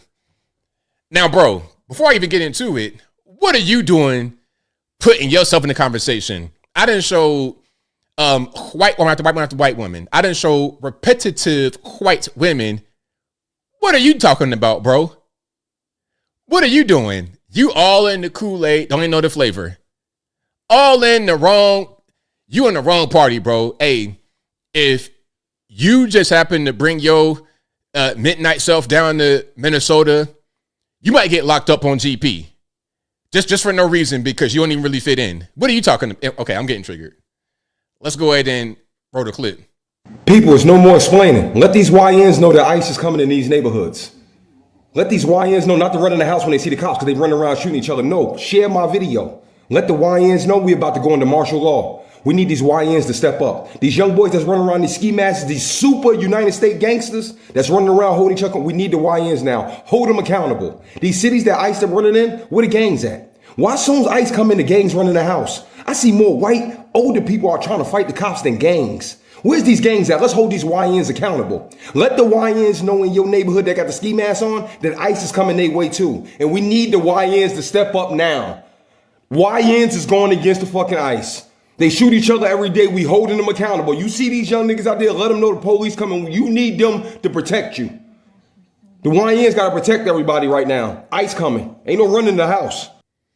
Okay, now the YNs are a tad more intelligent than the white liberal because the YNs know this ain't their fight. What do they fight? Why would they be out there so-called protesting for what? How is it going to help them? How's it going to benefit them? It's not them that's being arrested and locked up for being here illegally. Why would they be out there doing that? It don't make no sense. Now, the white liberal who you ironically mentioned, the older white people, They think they're out there fighting the good cause, but they're not. They're just being used. They're useful idiots. They're the only group who are being used as useful idiots in this situation in Minneapolis. Don't try to get other groups to join in on their idiocy. The other groups should stay away. Really, everybody should stay away because ICE and Border Patrol and everybody else, they're there to get the criminal element out. Why would you invite the criminal element that already exists in the nation to commit more crime, to enable and foster more crime? It makes no sense. So you trying to sick the YNs on ICE is just retarded by definition. It's retarded by definition, and nothing against anybody that's actually disabled, as I always say.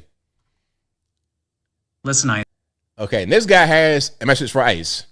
He has a message for ICE. Let's hear him out, okay? It's gonna be a great one. Hey, bro, hey, you got a nice, pretty little beard and a nice little tie-dye shirt. So let's hear your perspective, shall we? Listen, ICE, if you show up in my neighborhood in the same way that you are unaliving American citizens who pose no threat and abducting people without due process, I will do the same to you. I encourage everyone who sees this video to bear arms and practice your Second Amendment right. It's time to fight fire with fire. Let these fuckers know who has the power. Listen, Okay, bro, you're going to be totally outgunned. It's going to be ridiculous. I mean, we've already said before that the regular normie just out here, just talking crazy on the internet has no chance against anybody. You have no chance, bro. Really, what you should do as a normie is what we all can do, which is to vote for people that you want to be in power who do what you want. If you lose the election as you did in 2024, if you lose the election, then you have no say so. You lost. That's our system. You lost. Listen, I might not like what Joe Biden is doing. When he was in office, I might not have liked it. But what can I do? I can express my opinion. But what am I going to do? I'm going to go out there and try to, I lost. Allegedly. So guess what? You got to keep going. 2024, we took it back. Y'all lost. We in power. Deal with it. And you know what's funny? If you didn't do the funny things, the funny business, the chicanery, the foolery, the tomfoolery you did in 2020 with the election, if you didn't do that, you would have had Trump back then. And then right now, there would be no Trump. Now, it'd probably be somebody else, a JD, a Marco, or somebody, but it wouldn't be Trump. We have Trump right now because of the left, which is hilarious to me, in my humble opinion. Hey, we're going to not even count those 4 Biden years. We're not even going to count those, and we're going to move forward from here on out. Okay, now here's something. Now, to go back to Renee Nicole Good, allegedly she has 3 children, although she's a lesbian now. Make that make sense. And I think there's multiple fathers. So she lost the custody of 2 kids, if I'm not mistaken, from what I'm reading, because allegedly the woman she's with now had abused the kids and put out cigarettes on their body. That's what I read. I'm not quite sure. But either way it goes, she has at least one of her kids enrolled in the school that is a pure indoctrination center. It is a communist camp. Let's go ahead and check this out. Can we talk about the school that Renee Good had her 6-year-old son in for a second? We're talking about a literal activism factory disguised as education. Let's read what it says right. Hold on. Let's read what it says right here. It says about our school. The Southside Family Charter School, FFCS, is a small K-5 school that meets the needs of culturally and ethnically diverse population by engaging children in problem solving. I can't read the rest. Activism, encouraging creative expression, offering a wide range of electives, and advocating for children and families. Okay. And you see the little fish right there. We are Southside. We are rising. Let's keep on going. Education. Southside Family Charter School used to be K-8, now K-5, only 25 students. Elementary kids, guys. Field trips? Forget the zoo and the playground. We're going to George Floyd and local shootings. From kindergarten, they're literally drilling social justice into these kids. Racism, sexism, classism, homophobia, literally pounding all of the brainwashing ideas. What the actual hell is a kindergartner going to do with a curriculum that teaches them social and political justice? These Democrats have found a legal loophole to indoctrinate their own children. Sad. So there we go. So you already know what time it is with this woman. An activist, or you could call her, what they say? Insurrectionist, you could call her that. And then training her boy to be the same way. Now, these are the kind of moms that have their boys, quote unquote, become girls. Although it's not possible. That's what they think in their mind. Okay, little Johnny going to become little Julie. Those are those kind of parents. Okay? Now, this is going to be in New York. You got people out there protesting ICE. Okay. Nice little outfit right here, jacket and everything. Yeah, very nice. But let's see what she says. We ask why you're out here today? We're out here today because there is an ICE raid, and New York City is doing the work of ICE, protecting ICE as they do illegal work to tear families apart in New York City. And as New Yorkers, we're not going to stand for that. Is it illegal to enforce immigration law? Okay, we're not. Oh, okay, please don't touch the microphone. Okay, well, who are you? I'm a reporter. We have the right to enforce our immigration law? You're such a f***ing dork. You're such a dork. You guys aren't very articulate. What do you think about... He asked you a question, answer it. Is he a criminal? Relax a little bit. No, I'm not going to relax. Why are you out here today? To protest. Hey, I asked you a question. I'm here for, I don't know, it's a nice day, beautiful neighborhood. How about yourself? We're out here talking to protesters. Oh, yeah? How's it going? Pretty good. Yeah. A little cold. Yeah. Do you think the United States has the right to enforce its immigration law?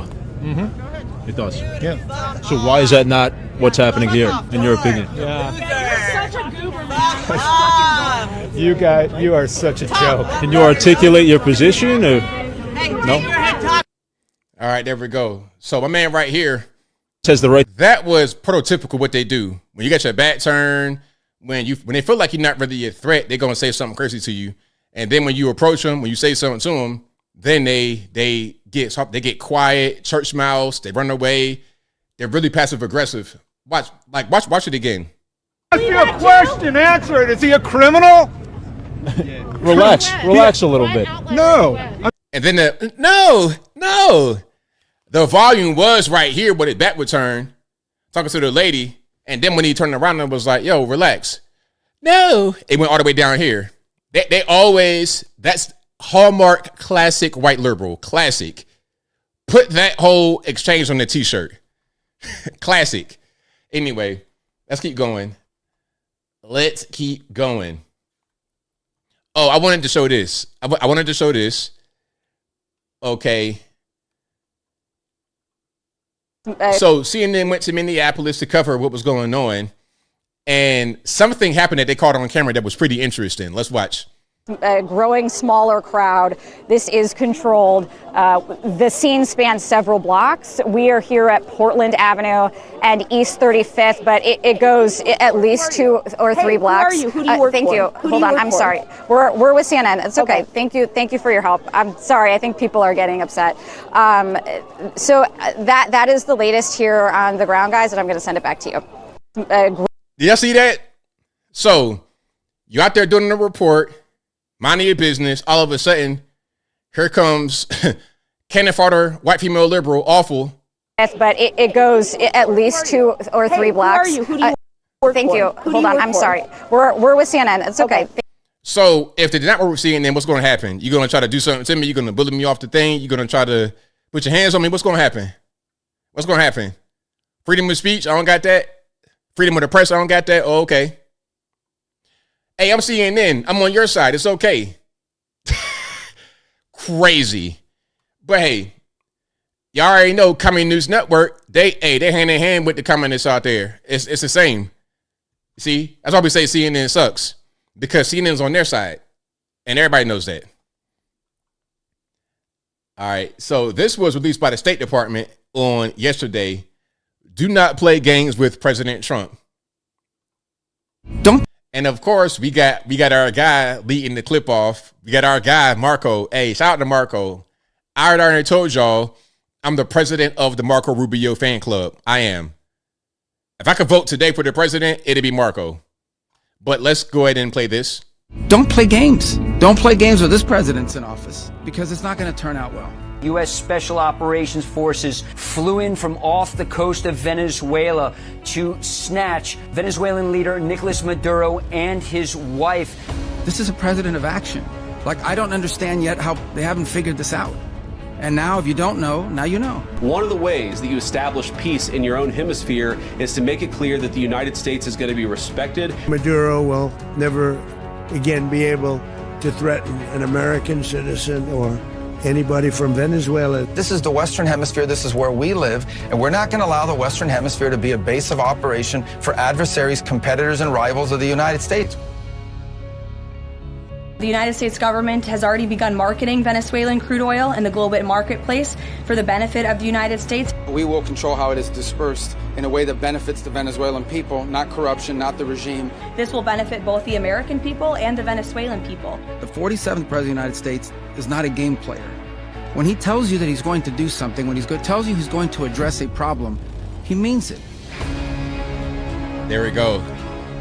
So shout out to Marco Rubio. Hey, no more little Marco. That's Big Marco. That's Big Marco to you. Shout out to Big Marco. Right on. Hey, throughout this presidency, he's done a very good job. So many jobs he's had, and he's done them very well. I like what he's doing. Pete Hegseth doing very well as well. I like what I'm seeing so far. And one of the main things that I'm seeing is kind of like a new blood. Like it's newer. It feels newer. It feels not like 85 years old the way Washington, D.C. normally is. Marco's what? Like, how old is Marco? Like 50-something, 40-something? 54 years old. Looks good for his age too. Okay, 54 years old. Looks great. Looks fantastic. Okay, let's get rocking and rolling. Hey, matter of fact, if we're able to get him in 28, he'd be what, 56 or so? So by the time he's done, he'll still be in his 60s. Even if he was to be vice president for 8 years, he could still come out and be done before he gets to be 70s. Like late 60s, early 70s, something like that. Yeah, so shout out to Marco. Now, let's talk about this Portland situation. Okay, I done already showed you what's happening here. So in Portland, Border Patrol shot 2 people. Okay, a Border Patrol agent shot 2 people in Portland, Oregon. This person right here, Jose de Yo and Jose de Ya. Okay, 2 Venezuelans who are suspected Tren De Aragua gang members. That's what's happening in Portland. And what I want to show you, hold on. And I'm going to show you right here. You see, the police confirmed the 2 had ties to the Tren De Aragua criminal group. Okay. This is KTA 2 ABC. I'm on the website right now. All right. So their names, Luis David Nino Moncada and Jorlins Betsabeth Zambrano Canteras. Hey, shout out to the Venezuelans. You guys have the craziest names in Latin America. I mean, what in the world? But anyway, let's see what the Portland police chief's reaction is to this. I can confirm. And shout out to my left ear. My left ear really enjoyed this clip. I can confirm, first and foremost, that these 2 individuals are in stable condition. They are still hospitalized. They are in custody of the federal law enforcement, but grateful that they appear to be on the road to recovery, and I'm grateful for that. They do have some nexus to involvement with TDA. We can confirm that. They have some nexus. They have some involvement with TDA. Again, that is Tren De Aragua, the Venezuelan gang, the Venezuelan prison gang that is now all over the USA. I showed you the article. The police chief of Portland, as you see right behind him, just said it. So that's established. Let's keep going. Have some nexus to involvement with TDA. We can confirm that. And what I can say is there is an association with the two folks yesterday and TDA. I hesitated to even share this information initially because I'm very aware of the historic injustice of victim blaming, oftentimes portrayed by law enforcement, including this very agency that I've represented so proudly for so many years. And historically, we have not been quick to disclose the potential criminal history of others. I want to speak for just a moment specifically to my Latino community.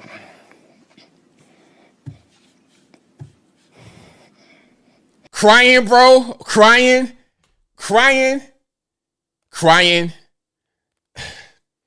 Yuck. Bro. I mean, if I'm my man right here, if I'm him, I'm like, you know what? I gotta get up out of this department. My chief on TV crying, I would never. If ABL's a police chief, you would never see me crying on TV. If definitely not for no gang members. If there's like a little kid that got killed, something like that, okay, maybe you might see one little tear right there. But two gang members get shot and they're not even dead. They're just injured. They're injured in stable condition. They're not even dead. You crying?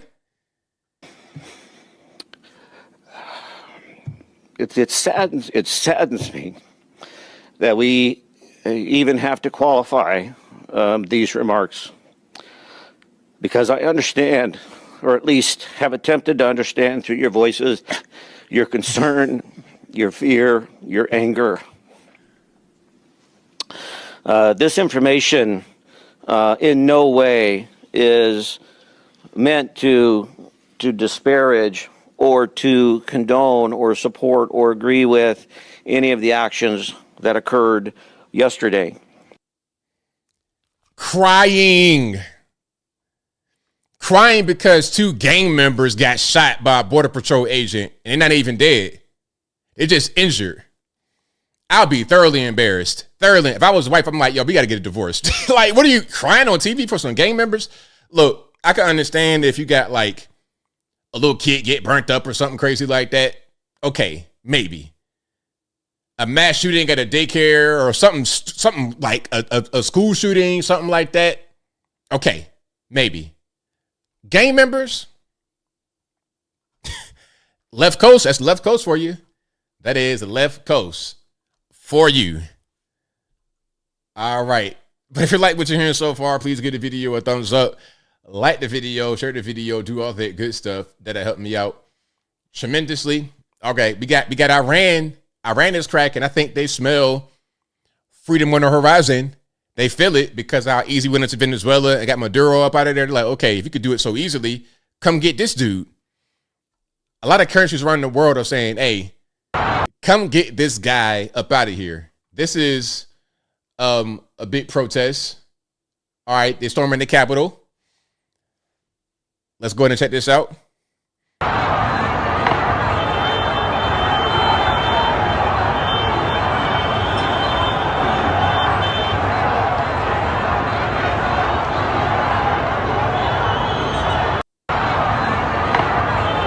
All right, we got more.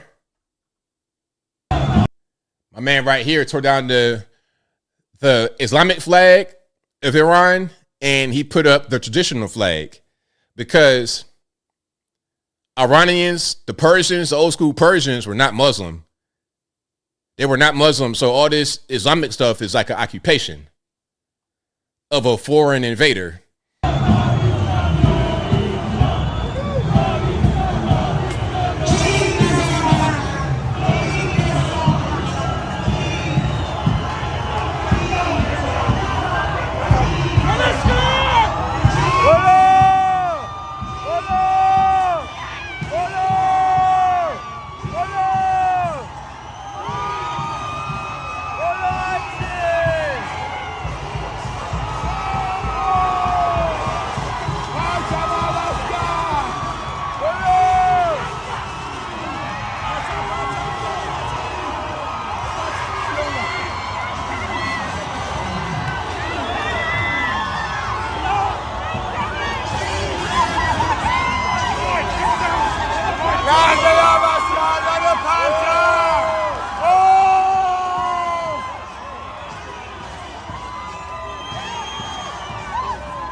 There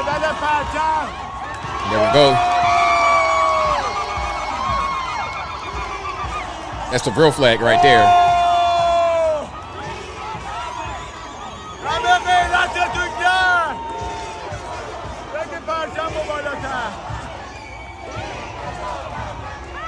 Now you can see the real flag right there. That's the old flag.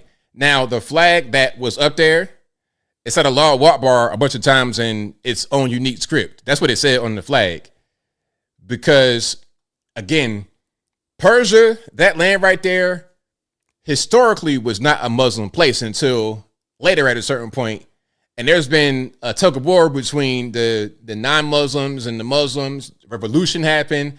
It's all kind of stuff happening right there in that particular place. Okay. Say you falling off 2 minutes ago.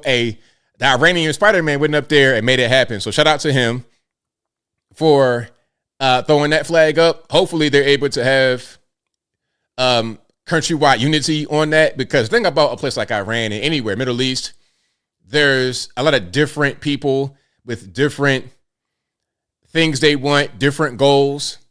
I don't know if everybody could be on the same page, but we'll see. A lot of them are actually Jewish. Hey, shout out to the Jays. Okay. Zoroastrian. Yep. It's not like, Persia is not like Afghanistan or something like that. It's just not that there. Well, it wasn't.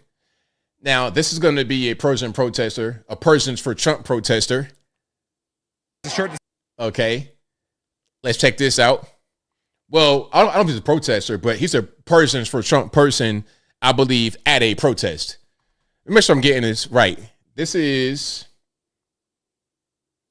well, the guy is a Persians for Trump person, and he goes off on the regime in Iran. All right, let's go ahead and check this out. The shirt that says Persians for Trump, meant to represent my ancestral heritage along with my patriotism for this United States of America.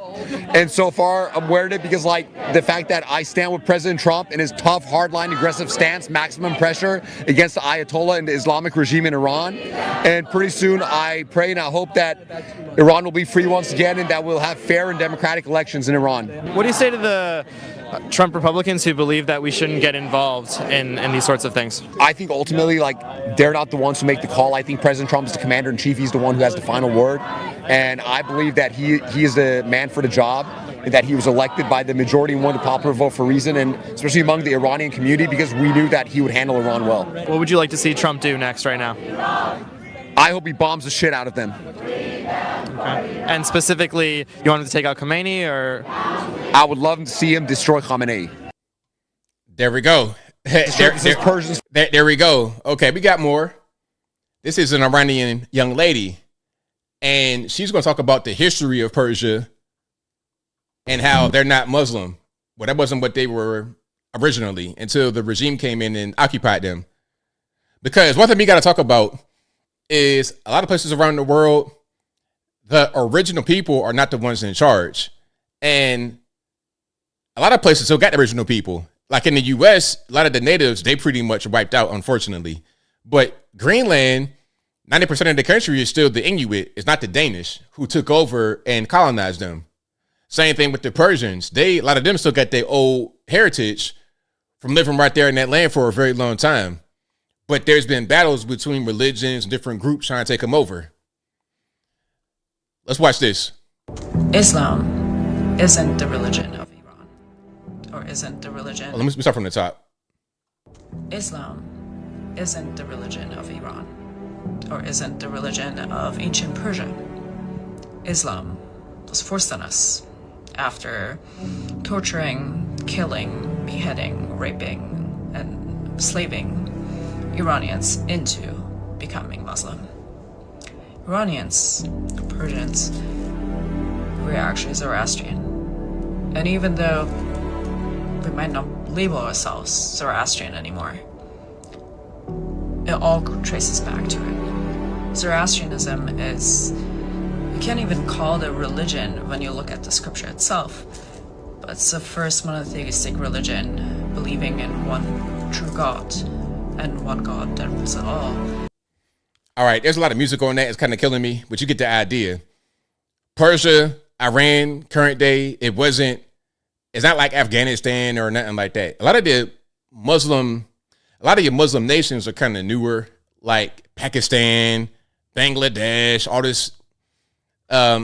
Sudan is another example of this, because in Sudan, the reason why it's split into two countries is because you have the Arab Muslims in the north and the black Africans in the south.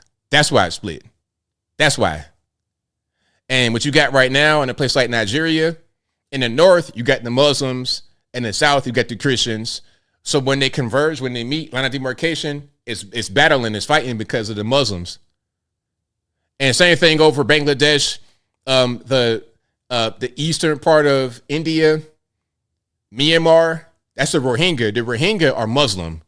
See, when they talk about the Rohingya, they don't talk about why they're being persecuted, why they're being marginalized, why they're not wanted, why they're refugees. It's because they're Muslim. And they commit terror attacks a lot on local people. And I said it before, how you had to have the monks come out of the mountain with their robes on and everything, the bald head, and fight the Muslims because they were doing terror attacks.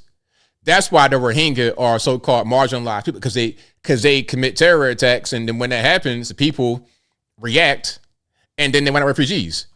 That's what happens. That's the long and short of that. So yeah, shout out to her. Oh, also, it looks like Elon is opening up Starlink in Iran, and what you're seeing right here is a satellite chain. With Starlink, it's like a chain of satellites. That's what enables the internet to be able to happen in a particular place. You can see the chain right there.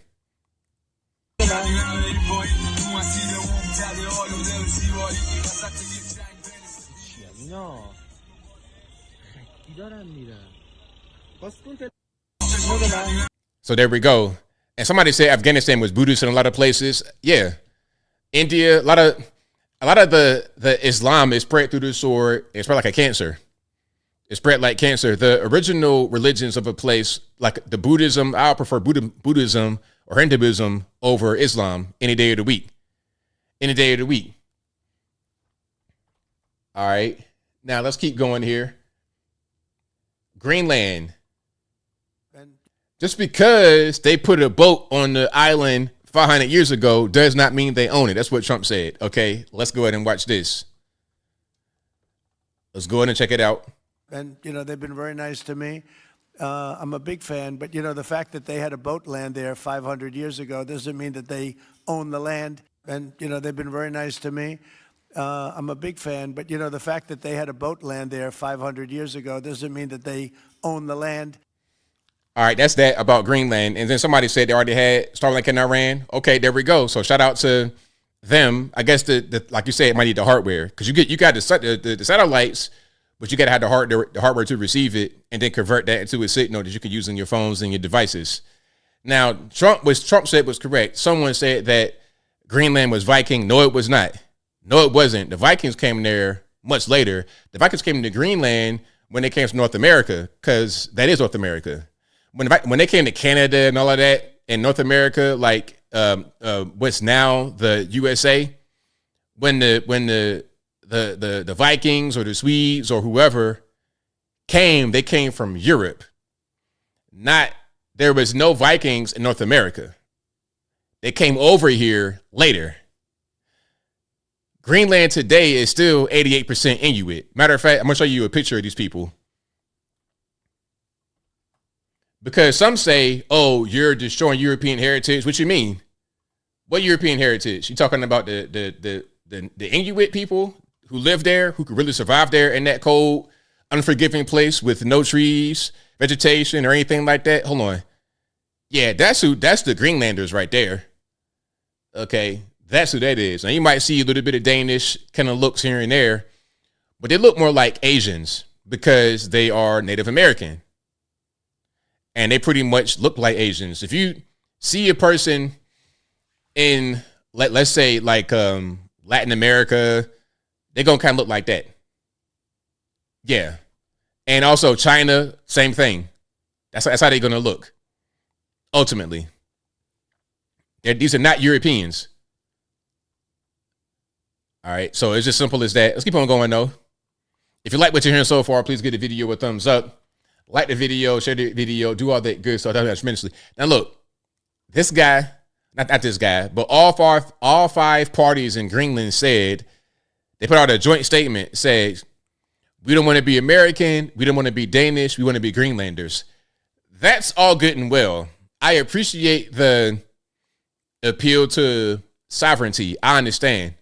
But see, the problem is it's not really possible, because if the Danes don't keep you, if America doesn't take you or buy you, then you're going to be up for grabs, because the Russians are not going to try to hear that.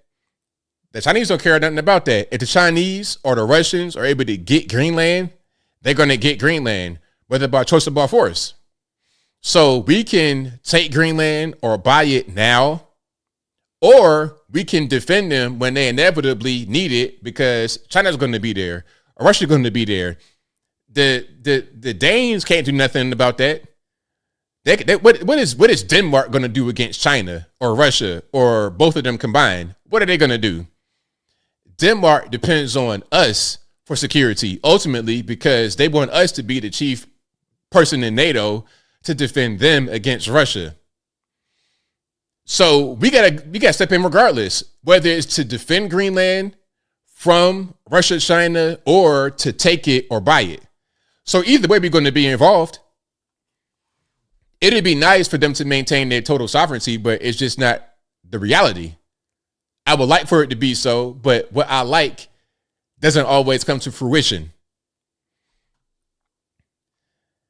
Yeah, Denmark was a world power, not no more. Denmark, what does Denmark do now? What has Denmark done at any time in recent history that matters?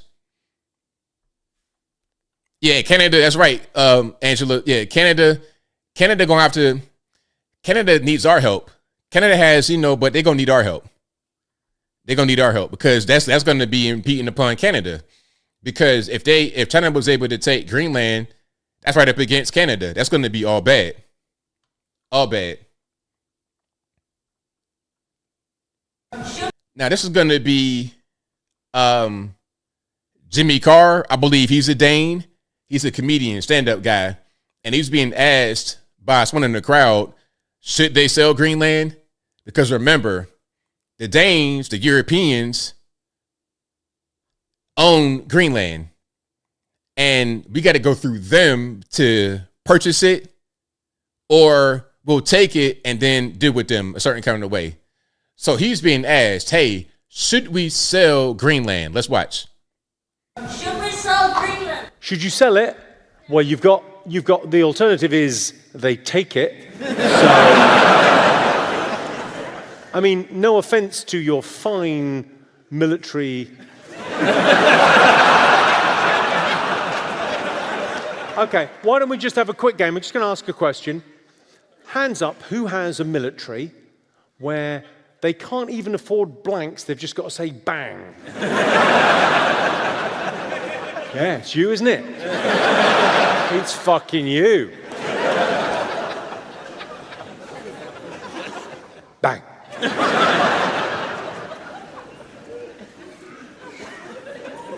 Yeah, Greenland's got. Well, you sold them the American Virgin Islands, right? Yeah. You sold them that, and what'd you get for that? How much? 25 million. Okay, so Jimmy Carr is not Danish, but he's English. But I suppose he's in Denmark doing the show, and they're asking him the question about what they should do, I suppose. Anyway, so right here, he just said that Denmark sold the Virgin Islands to America back in the day for 25 million, according to the audience member. For the British Virgin Islands? Okay, who's the negotiating team? What? We didn't put the fucking autistic boy on the case, did we? What the? So when was this? Was it 100 years ago? Even fucking 25 million is. You had a holiday home, and you fucking sold it. What, sorry? Okay, so I got a little bit more about that. So Denmark sold its Caribbean colonies, the Danish West Indies, St. Thomas, St. John, and St. Croix to the USA in 1917 for 25 million in gold. Now they said this was strategic driven by U.S. desires for naval security during World War I and Denmark's colonial decline. The islands became the U.S. Virgin Islands, with the official transfer celebrated on Transfer Day, March 31st. Again, that was back in 1917 when the islands were sold for $25 million in gold, which is a lot of money. And gold, that's a lot. That's a big chunk. You used the same tactics back then. There was a Trump back then. There was a Trump back then. The same tactics. The pressure to either sell it or they would take it. Sell it or they would take it. Okay, well, fucking sell it. Have you learned nothing? You could militarize. Some people are anti-war, but if you're anti-war, you better get on board with being very pro-suppression. Fuck. How many people are there in Greenland? 57,000. 57,000. Yeah, give me a more accurate figure. Is your name Alexa? You're good at this. He's good. I like him. Shout out to him. Yeah, good stage presence. Clear. I like him. Shout out to him. And his name, this is Jimmy Carr. And you can see this whole thing that this was from. The whole thing is called Jimmy Carr Roadkill on YouTube. And it is his favorite heckles of 2025, from what I'm reading right here on the screen. Let me put it on the screen for you guys right quick, okay? Again, Jimmy Carr, that's his account right there, Jimmy Carr. Okay, he's a pretty big deal. I didn't know that. Anyway, there you go. Check him out on the YouTubes. All right, let's keep on going here. And if you like what you're hearing so far, please give the video a thumbs up. Like the video, share the video, do all that good stuff. That'll help me out tremendously. Okay, I got enough time for one more video, and I'm gonna play this Yuri Bezmenov right quick, just to kind of top off what I've been saying, because a lot of people, when you show them videos, like if you show them my channel, right, you will show them my breakdown of the whole shooting, how the wheel turned and the perpendicular and parallel. You can show them all of that stuff, but they're not going to listen. They're not going to really take it in, because some people have been demoralized, and it doesn't matter how many videos you show them, how many pictures you show them. You could take them to the place and show them what's happening. They refuse to believe it because they've already been demoralized. Let's watch this. And again, this is going to be Yuri Bezmenov, former KGB agent from 1983. And throw it on the screen right quick. And there's a whole video. It's like an hour and some change on YouTube. If you've not seen this yet, this is a classic interview. You got to watch it. Always reference this. And this video right here, this short clip, is really relevant today because of what's been happening. Check it out. Exposure to true information does not matter anymore. The demoralization process in the United States is basically completed already. For the last 25 years. Actually, it's overfulfilled, because demoralization now reaches such areas where previously not even Comrade Andropov and all his experts would even dream of such a tremendous success. Most of it is done by Americans to Americans, thanks to lack of moral standards. As I mentioned before, exposure to true information does not matter anymore. A person who was demoralized is unable to assess true information. The facts tell nothing to him.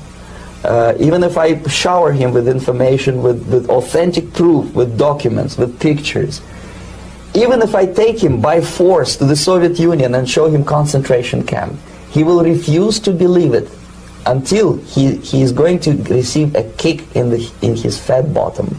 When a military boot crashes his, then he will understand, but not before that. That's the tragic of the situation of demoralization.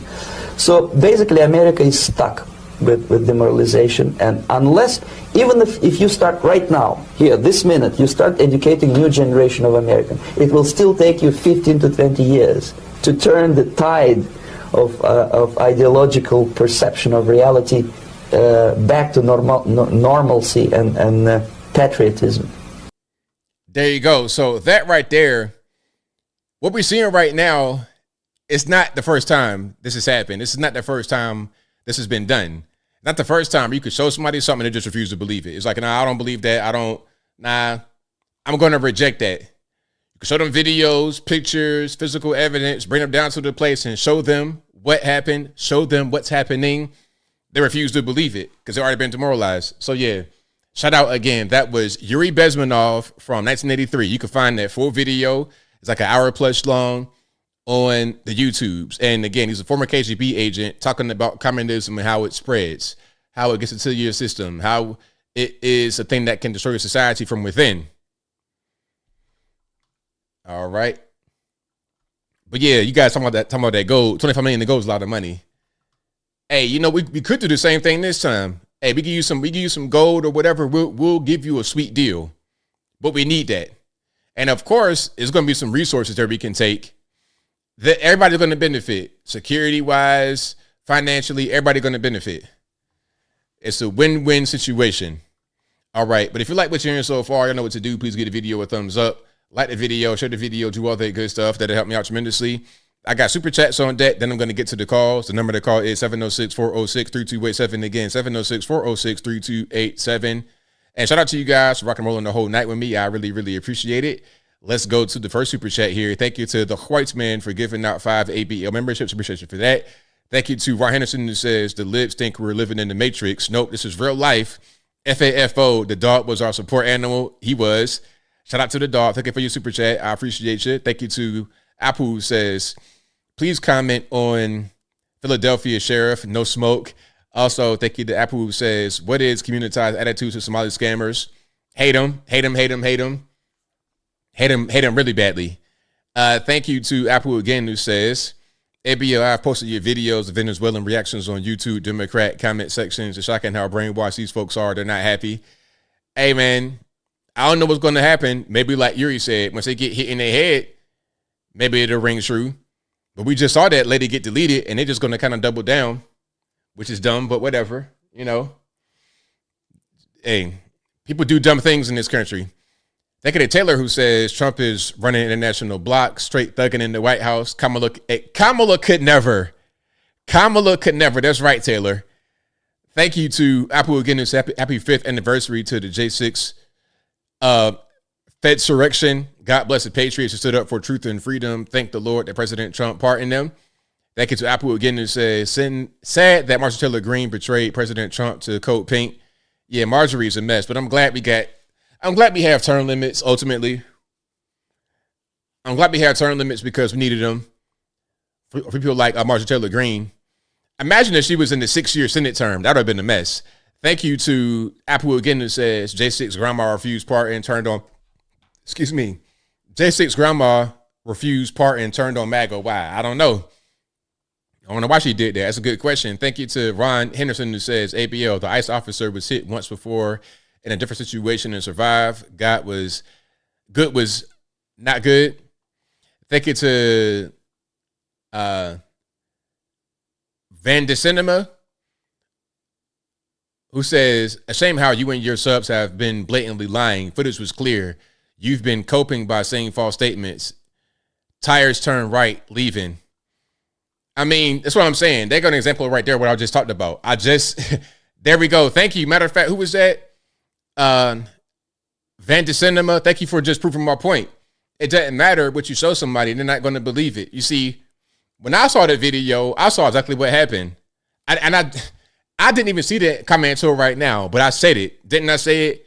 They're not going to take my little demonstration where I showed you, okay, you're turning your wheels to the left because you want to back up and you want to kind of get parallel to the road. But then you stop turning your wheels to the left and you put the car in drive and then you turn the wheel to the right so you can get your car, so you get the wheel center. See, look, here's the car, right? Here's like the side of the car. At first, the wheel is going like this way, right? Which turns the car that way. Then the wheel goes this way, turn the car that way. But the car could not turn because after she went like this, she did this enough to get square with the actual police officer, the ICE agent. So rather than the wheels being like this, she parks, stops the motion from swinging like this because she's not in reverse. She stops, turns the wheel like this to get centered with the actual frame of the vehicle, okay? And then she puts it in drive and goes forward. And then when she gets shot, she turns the wheel all the way to the right to escape. But if somebody is refusing to believe it, if they're brainwashed, if they're demoralized, if they are hell-bent on believing that, then they're going to believe it. It doesn't matter what I show them. They're going to see it differently. You see, people were posting that, and I was saying case closed. And liberals were saying, yeah, case closed. It just shows that the cop could have got away. It's like, again, people don't live in reality, and it doesn't matter what you tell them. They're still going to be in their own little crazy bubble. And until that bubble get popped one day, then reality is going to strike. Reality will strike real quick then. Anyway, I'm getting triggered. Shout out to Liza Jean, who says, ABL, you are a warrior teaching critical thinking. Love from Canada. Shout out to you, Liza Jean. I appreciate it. And good to see you, Liza Jean. Thank you to Mauricio, who says, affluent white female urban liberals will be the fall of the country. For sure. You know it. You know it. Thank you to Shelly, who says, ABL, can we all pray for Scott Adams? He just became a Christian. He's at the end of his life. Shout out to Scott Adams. Pray for him. Thank you to Michael Guess, who says, Church of Latter-day Karens. It's a good one. That's a great one. That's a fantastic one. Thank you to Michael Guess, who says, isn't an undocumented immigrant an illegal alien? Yes. Isn't the Republican president enforcing the immigration laws the Democrats made? Yes, sure is. Sure is. Thank you to Ryan Henderson, who says, BLM prop, it's wicked, head up. Again, take back the food stamps, and these people will go back home crying. That's right. Thank you to Michael Guess, who says, I don't care what color she was either. She FAFO. That's right. She could be any color in the rainbow. Roy G. Biv, red, orange, yellow, green, indigo, violet. I don't care. Thank you to Mauricio, who says, the party's never switched. Democrats still racist. Yep. Thank you to Net Steeler 69, who says Renee Good mocks Charlie Kirk, but goes around. Hey, I'm not going to say it. I'm not going to say I'm not going to say she should get smoked for that. Say what you want to say, but once you go from saying ugly things to trying to kill an officer, I think we've gone a little bit too far. Hey, say what you got to say. You can say whatever you want about Charlie. Okay, we could be offended, but that's it. You can say what you say, and I say what I say. We could talk and then keep it right there. But the moment you put your hands on me, you touch me, you try to hit me with your car, pull a gun on me, now we're doing something else. Now it becomes, you're a threat. I must end before you hurt me or someone else very close. Thank you to Taylor Langley, who says, if someone could invent a way to have an MRI machine mounted on a truck, they could clear out the area in one pass. All the piercings could sell the metal for scrap too, and it pays for itself. That's hilarious. All the septum rings, hey, it'd be a bunch of deviated, perforated septums with the MRI machine coming through, for sure. But, you know, hey, you never know. It could be a bunch of plastic going on with these people. But anyway, thank you to, let me see. Thank you to Boycott China, who says, Roland, am I 5.0? Thank you to Michael Guess, who says, I've had white liberal fatigue for 5 years now. Same. Really all my life. Really since I've been in my 20s, I would say, for a long time. Thank you to Mauricio, who says, dang, we're living through history. We are. As always, there's been quite a bit that happened in my life. 9/11, a lot of stuff happened. I'm born when Reagan got elected in 1984. I was born that year. Quite a few things have happened in my lifetime, like world-changing events, the Berlin Wall, all kind of stuff. Wars have happened. Michael Guest says, I say that more than London Bridge is falling down, so much for the British Lion. Thank you to, hold on, Michael Guest, who says, British Lion, meow, meow. Shout out to Boycott China, who says, traits on Virgin Islands or Rhode Island. Inuit there today came after Denmark settled in 1200. Two older groups before them froze out. Salute ABL. So there was nobody there before the so the Inuit. So there was nobody on the island before the Danish came, or before the Vikings came. We're going to figure that out. I'm going to do a little bit of research on that. But shout out to you guys. I appreciate y'all for rocking and rolling. Let's get to a few calls. The number to call is 706-406-3287. Again, 706-406-3287. And the phone lines are wide open. Go ahead and call on in. If you tried to call on earlier, you couldn't. Try to call in now. The phone lines are open. Who were the first people in Greenland? Now I got to get to the bottom of it. All right, let's go. 405, if you don't line, who am I speaking to? Hey, ABL, it's Dustin. How's it going?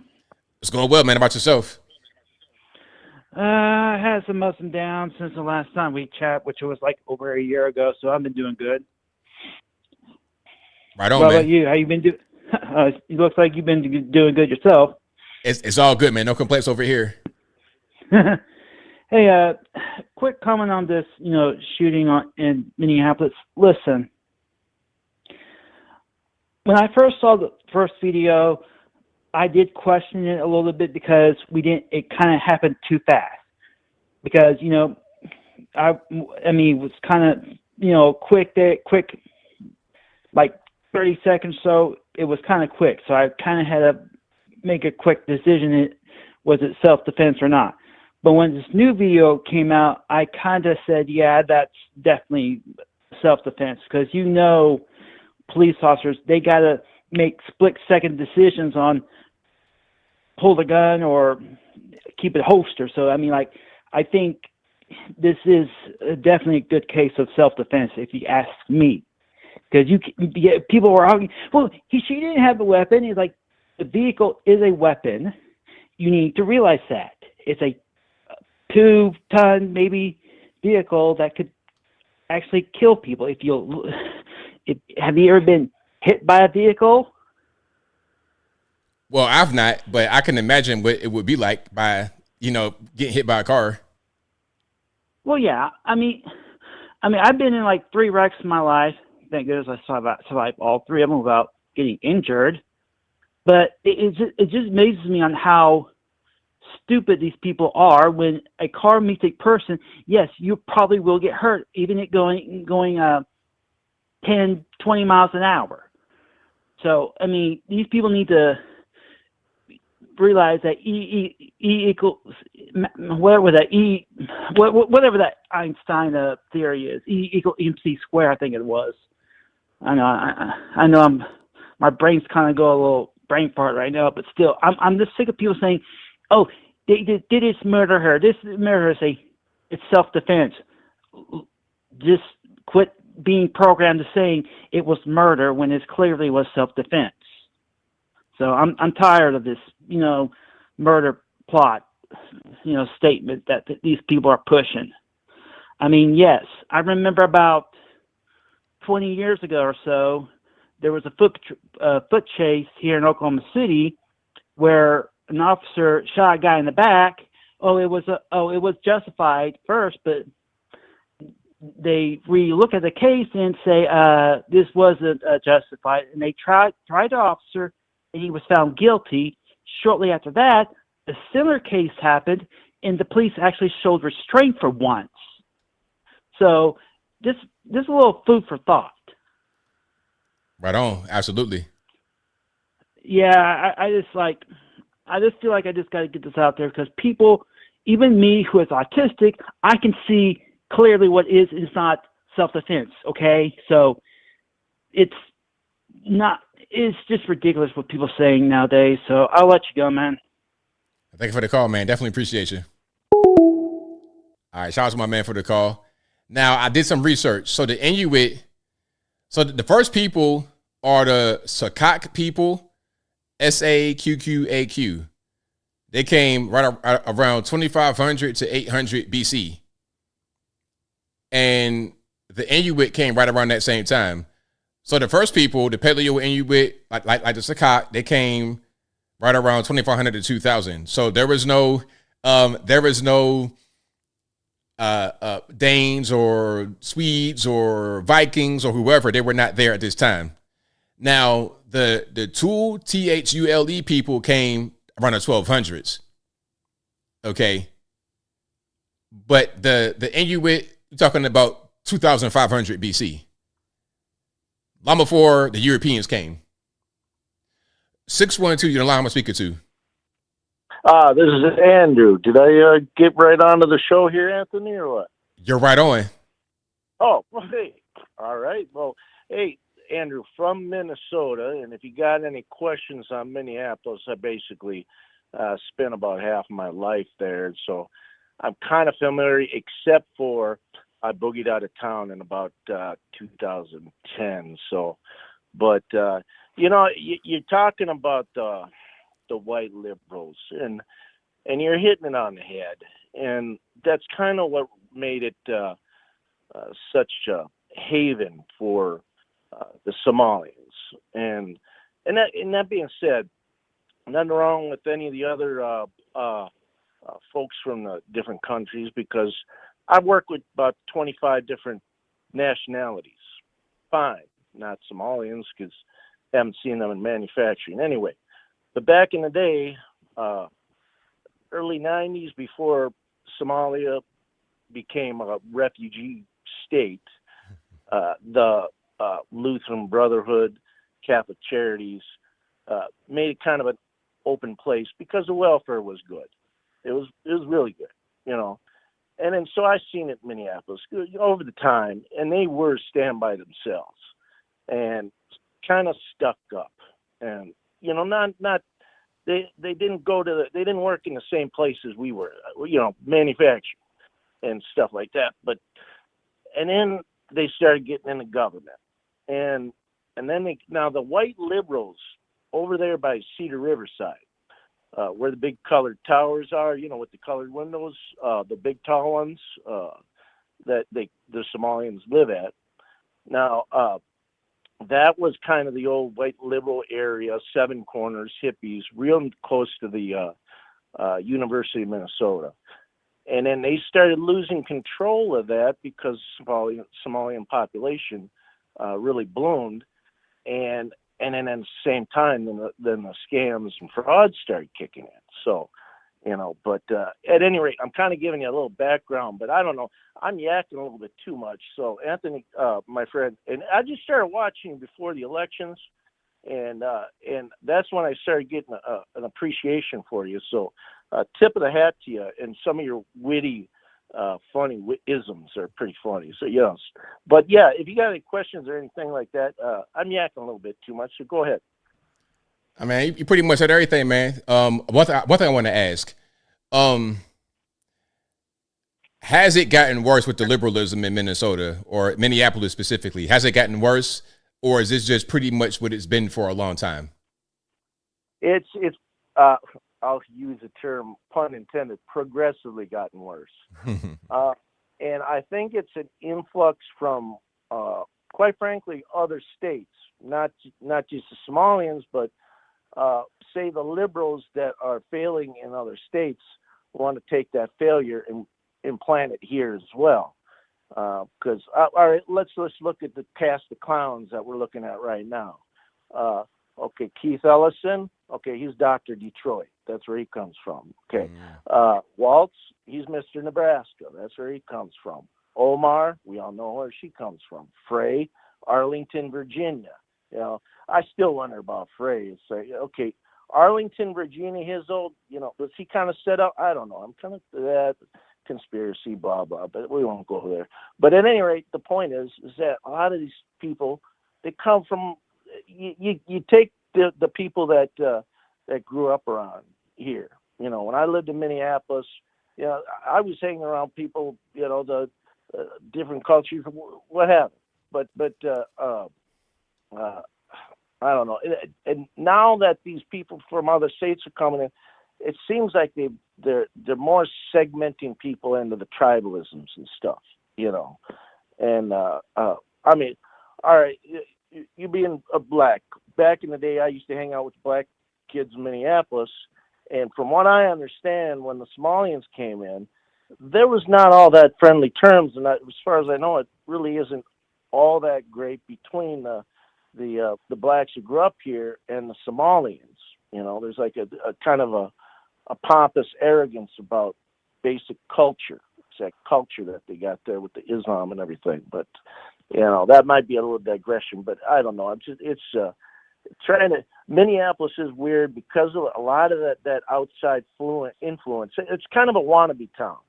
You know, back in the day, it wanted to be a Minneapolis, mini New York. Right on. You know, kind of wanted to be a mini Chicago. You know, it really had no identity. I mean, the best identity was Mary Tyler Moore flapping her hat in the air. You know, but all right, so then win some World Series and then get some sports events and all that. And okay, now it's a big time. You know, right on. Prince thing, and now we got everything going on. Paisley Park. Okay, it's big time now. You know, but a little bit too big for its britches, and the stronghold that the liberals have in the government structure is the thing, because they built all these safeguards into the structure in the government to safeguard them, and they say no evidence of voter fraud. Well, okay, all right, right on. You know, right on. I want to cut you off, but I got a few more calls we can get to on the line. Well, yeah. Hey, you have a very good day. God bless you in the new year, and hey, take care now. Thanks for the call, man. Appreciate it. All right. All right. Shout out to the caller. Appreciate him. Let's go to 859 on the line. Who am I speaking to? Hey, it's your Luciferian Libertarian friend here. How's it going? The combination homie, I'm laying anti-LaVey. What's up? How's it going, guys? It's all good, man. What's happening? All right. Just been working, dealing, smoking, chilling out, doing my usual stuff, listening to the show. I swear I've been seeing all this information about this one girl hitting an ice age, and they like to live in denial and say they didn't happen. I've seen the body cam in front of me, and I'm like, I've told these guys before, like, there's legit video evidence of it, and they're denying reality. It's just crazy. Nuts. I mean, I think they're both in the wrong in the situation, but she started the confrontation in the first place. You think who's wrong? You think the cop is wrong? I went and standing right in front of a car. Is that what he did? Is that what he did? Because what I saw in the video was that she was backing up, reversing, and then when she got squared to where he was standing before she began to back up, she accelerated and tried to hit him. Is that what you saw too? I saw that as well. But wait. So if you saw what I saw, then how are you going to say he was standing in front of her? I wouldn't stand right in front of a loaded gun either. You're not listening to what I'm saying. Did you hear what I said? I heard what I said, and I saw what I saw. And don't get me wrong, she was definitely in the wrong in the beginning. Listen, I'm gonna ask you again. If you saw what I saw, which was that she backed up, moved to where he was standing, and then once she got to where he was, she accelerated. How was that him standing in front of the car? She moved to where he was. You know, I agree. She did that at first, but in the original video, I saw him standing in front of her. Like I said, I've seen the liberals are denying the fact that she started the confrontation. She did, but I saw like different angles of the camera, and I'm going to be perfectly honest with you. It's silly that the mainstream media overhyped this situation, misconstrued a lot of situations in this situation, and they showed half truth. I'm more mad at the media misintruding the public about the situation, really. Yeah, the media, they have their own narrative, and it's a little bit of retardation on the media side. And then the general public, who are mostly retarded, will just believe whatever the mainstream media tells them. And it's kind of silly because, I mean, like, the body cam, you see the body cam. I posted up online. There's clear evidence of the confrontation with her first. I just don't see why they have such a blind spot of it. And then when I pointed out the forensic evidence, and plus at the same time, there's plenty of like true crime YouTubers who are apolitical who even pointed it out that she started it. So I don't know what's the argument from the left supporting this crazy girl running people over. The argument. Hold on. The argument is let them do whatever they want whenever they want to do it. That's the argument.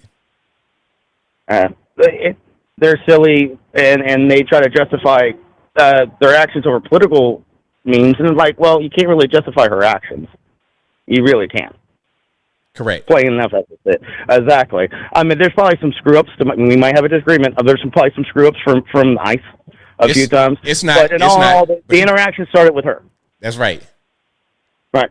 So, and I very much appreciate your phone call, ABL. Much love to you. Appreciate the talk.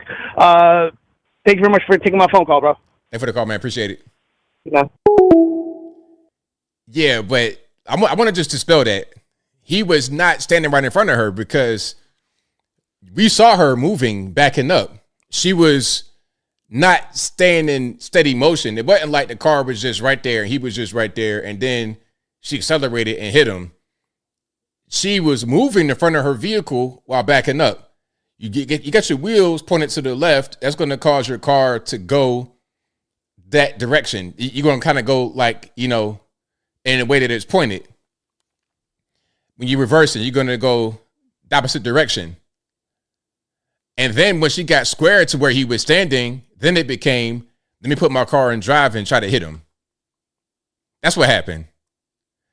951, the line, who am I speaking to? Yeah, this is Larry in Arizona. All righty, what's happening? Well, I just called to explain an observation that I've made about these so-called protesters. And I'm referring to all of the protesters that have been out there for the last, 4 or 5 years, maybe that far back. I had boots on the ground during the 1960s, when the late 1960s and into the 1970s, when we were protesting the Vietnam War. And the major difference between those protests and these current protests is that the Vietnam War protesters had an achievable goal. The goal was to put an end to the American involvement in the war in Vietnam. And that goal was not only achievable, but it was achieved. The war was stopped, we pulled out, and the protests were authenticated at that point.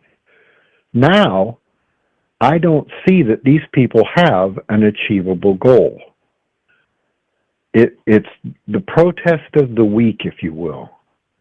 Once the fury and the noise goes down, they go to the next one. I also noticed that a lot of the people that are out there protesting are what they call baby boomers, older people. And what I see is the same people that were protesting the Vietnam War.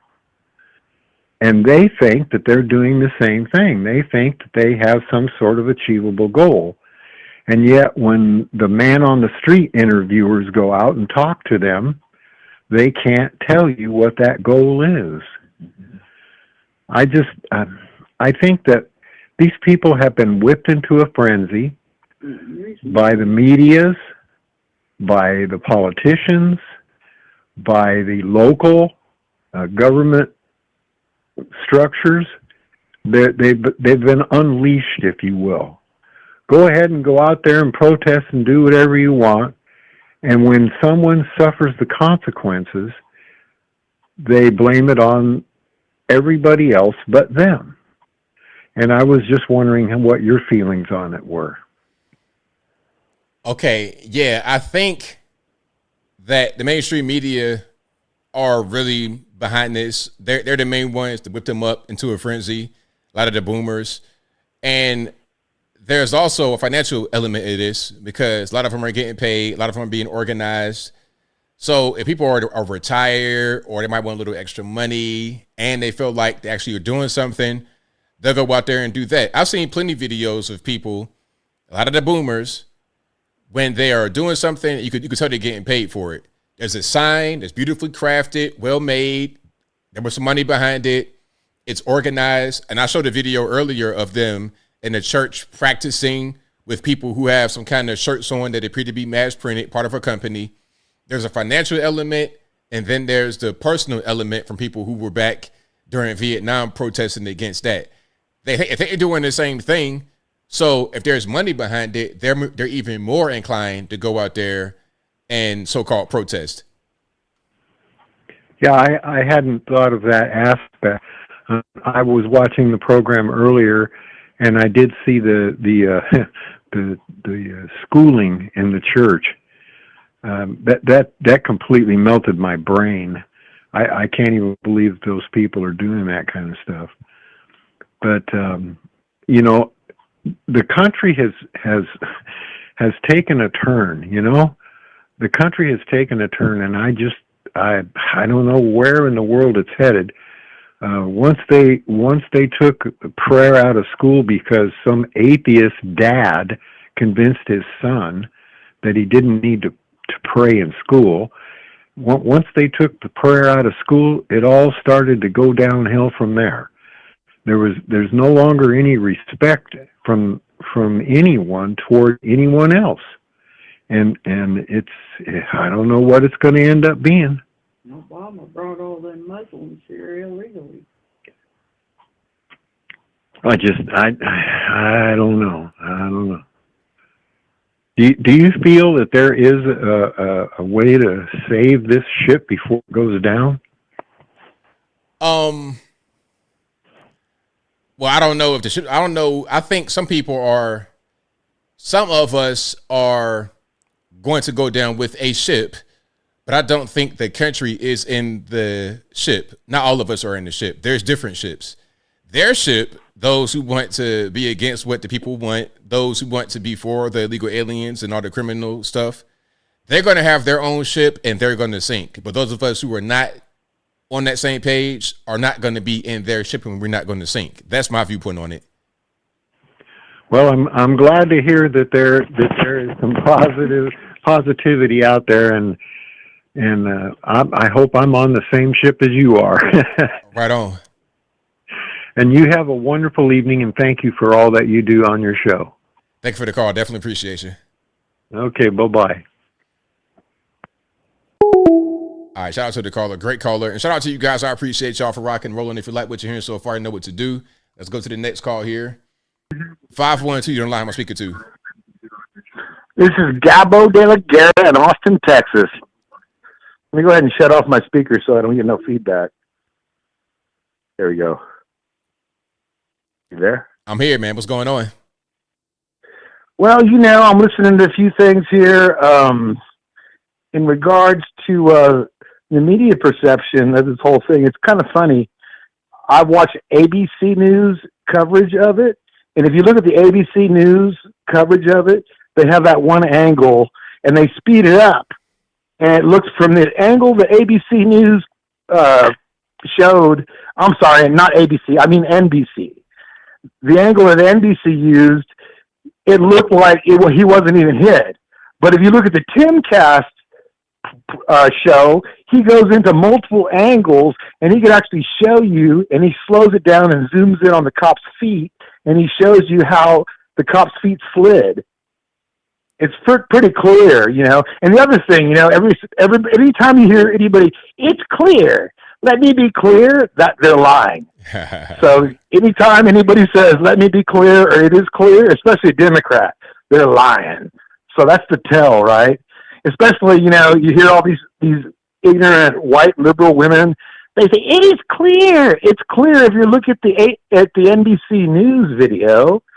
But that's really just neither here nor there. That's really not the main reason I called. The main reason I called is because, are you familiar with the Cloward and Piven strategy from 1966? No. Rules for Radicals? Well, I think I think you should do a deep dive on that and go into it, because everything, basically this was Rules for Radicals. It was 1960s Marxist communists figuring out, how are we going to take over the United States of America? So there was an article written in 1966. It's called the Cloward and Piven strategy. Anybody who studied modern contemporary political science knows about it. I can summarize it in the 7 main planks. I call them planks, but it's the 7 main points of the strategy. Number 1 is mass enrollment of the eligible poor into the welfare program. Number 2 is administrative overload of the government. Number 3 is manufacture of fiscal crisis through immigration, as we've seen. The fourth plank is forced federal intervention, which is happening now with this whole ICE Hegelian dialectic, problem, reaction, solution, right? I mean, if these people that are protesting ICE would let ICE get these criminals out of the jails to begin with, ICE wouldn't have to go into their neighborhoods and extract them, right? Right on. So all this is created through a problem, reaction, solution, a Hegelian dialectic. So we got to be aware of that. Also, the fifth plank is the structural welfare reform. It was intended to have these guaranteed national entitlement programs. Basically, the idea behind that is to bankrupt the country by having these entitlement programs and just giving them out willy-nilly. And that's what the Democrats are doing. The whole purpose of giving out all this welfare is to destroy the welfare system. The sixth plank is to use disruption as a leverage, right? And we all know that really comes down to this, right? I try to explain to my dad who watches NBC. It's kind of funny. My dad watches MSNBC all day, and my mom watches Fox News all day. Funny. And they told my dad's a Democrat, my mom's a Republican, right? It's crazy, right? But the point is, that's basically the paradigm between the Fox News and the MSNBC is really the controlled political spectrum of the allowable dialectic, right? What's allowed to say on Fox News and what's allowed to say on NBC. If you really look at what are they not allowed to talk about? They're not allowed to talk about the whole vaccine stuff. They're not allowed to talk about non-nucleic fusion.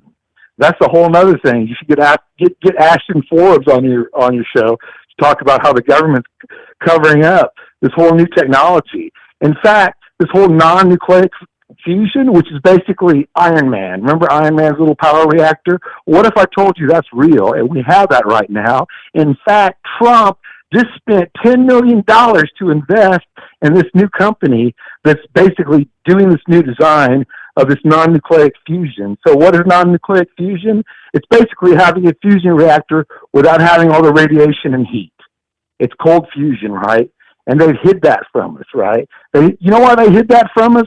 They hid that from us because you can make a weapon out of it. And they're scared. So they've known about this. The government's known about this technology for years, but they're scared and they're keeping it from us to basically bring us, this whole decentralized power grid. I mean, it's amazing right now, but they can't stop it. The reason they can't stop it is because China's doing it right now. So we're really in the midst of a revolution of technology right now. It's really scary. Between this whole non-nucleic fusion and AI and robotics, bro, we're living in a crazy new world order, man. I don't know what to tell you, man. But, I'm involved here in Austin in robotics and AI. That's what I do for my job. But, because, I don't know, that's what I ended up doing. But my point is, I'm a big critic of it, man. It's like, I know that basically it's going to be very disruptive in the near future as far as, what it's going to entail as far as, what I tell my kids that are, in their 20s right now, in terms of they're in IT right now, I'm saying what you really need to do if you're working in IT is get into IT hardware, because all the IT software and support and networking and a lot of that stuff is going to be replaced by AI. But guess what? AI can't pull cables and pull boards and set up servers and set up clusters and do all the stuff.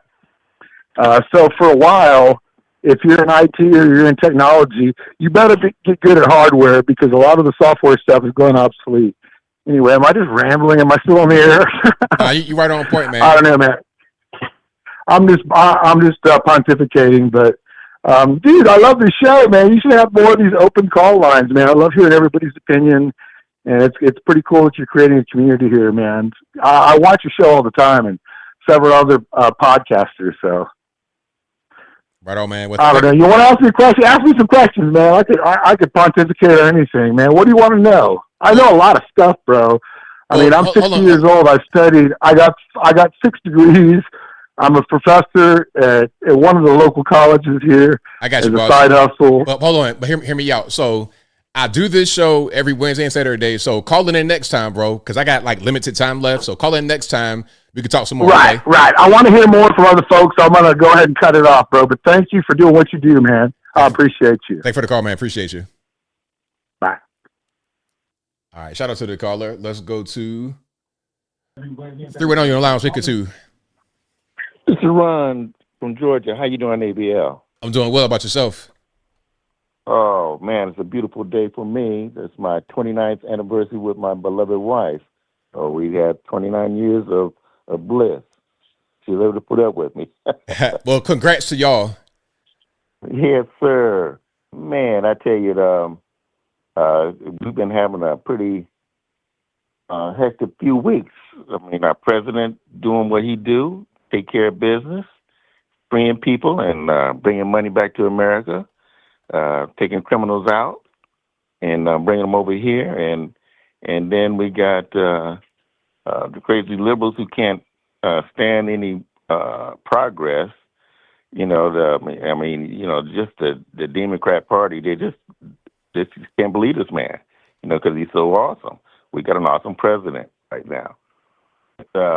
But then again, too, even on the home front, where we're trying to get rid of all the illegals and all the illegal actions that's going on in our country today, I'm appalled by these mayors, these governors, these police people, everybody who's on the side of the criminals and the illegals. I am sick of it. I am so sick of it. You know, these people are criminals. They're traitors to our country, our national interests. I'm sorry. I don't know why people can't see that everything that's going on and what they're rallying for is against our national interests. This is about our survival these days, man. And I tell you, the liberals to think that they could go ahead and pew their way out of it and everything like that. No, you can't. No, you can't. I'm telling you, there's more good people, sane, sober people than them. You know, these lunatics, they're impetuous children out there who don't know, like you said, they don't know facts of life. You know, you fool around, you're gonna get deleted. You know, I'm sorry, that happens in real life. You know, you come walking up on me, you might get deleted. You know what I mean? If you don't come correct, you know, I'm sorry. Our ICE and the police officers out there who is trying to do what's right, you can't do that.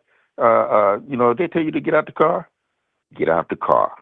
You know, they tell you to stop, stop. I mean, that's what the whole point about stop signs and everything like that. You follow orders of law enforcement, but the problem is these days these people don't think there's no boundaries.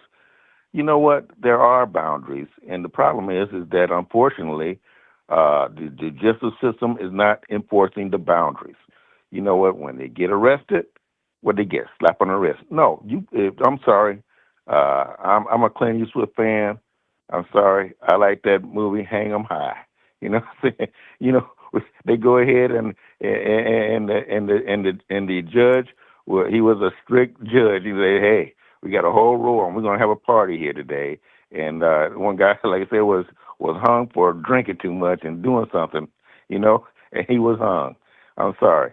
These people, they're doing this stuff affecting, the ICE workers doing their job. This is a law. They're doing lawful action. It's not something that was criminal or anything. They're not doing anything criminal. You're doing something criminal, stopping them. You cannot go ahead and stop a police from doing their investigation. You're called obstructing. That's an obstruction. You could be arrested for that. You could be arrested. They tell you to get out the way. Get out the way. Otherwise, you could be arrested for that. I'm just videotaping. No, get out the way. You're impeding our investigation. Same thing. These people weren't even, the officers weren't even getting somebody. They're getting the vehicles out the snow and everything like that. And what these people are just lunatics, all of them. You know, and the what is that? The police or police chief up there crying over Tren De Aragua. Come on now, he need to be disbarred, put on a rail. You know, I'm sorry. tarred and feathered. That's what they need to go back to, tar and feathering these people with this foolishness. This is total foolishness. But you know what? I'm telling you, the American people, the righteous American people, not these lunatics, not these people who are stupid out there, you know, we're not going to fall for that. We're not falling for none of this mess that they're trying to put down. And that, like I said, they're just looking for a George Floyd moment. They're trying to start fires and everything like that, burn up everything. You notice that they're not burning up Minneapolis and Oregon right now, just right now, you know, but they might, you know, they just might, you know, and the thing about it is that we might just let them burn down their own darn neighborhoods. I'm sorry, let them burn down their neighborhoods and everything, and just let them roast it. You know what I'm saying? But the thing about, don't hurt our law enforcement people, don't hurt our people that's trying to save our country. Trying to save our country. That's what we're trying to do. Trying to save our country, and we can save it. You know what? Like I said, I'm still an advocate for neology. You know what? I'm still praying for our country, our president. You know, the minds of these sick people, it's a sickness, and these people need to be delivered. Get back to moral standards. You know, get back to people loving their families. Be committed to good things, not these silly things which has no effect of your life. This woman did something that had nothing to do with her life and lost her life from it. Stupid. Her life partner lost her partner, you know, but yet she's benefiting. What this here, $1.5 million GoFundMe? Come on now, you know, for some foolishness. But, you know, it's their money. Hey, you know what? If that's what you feel your life is worth, I'm sorry. My life is even worth even more than that. I want to be a force of good.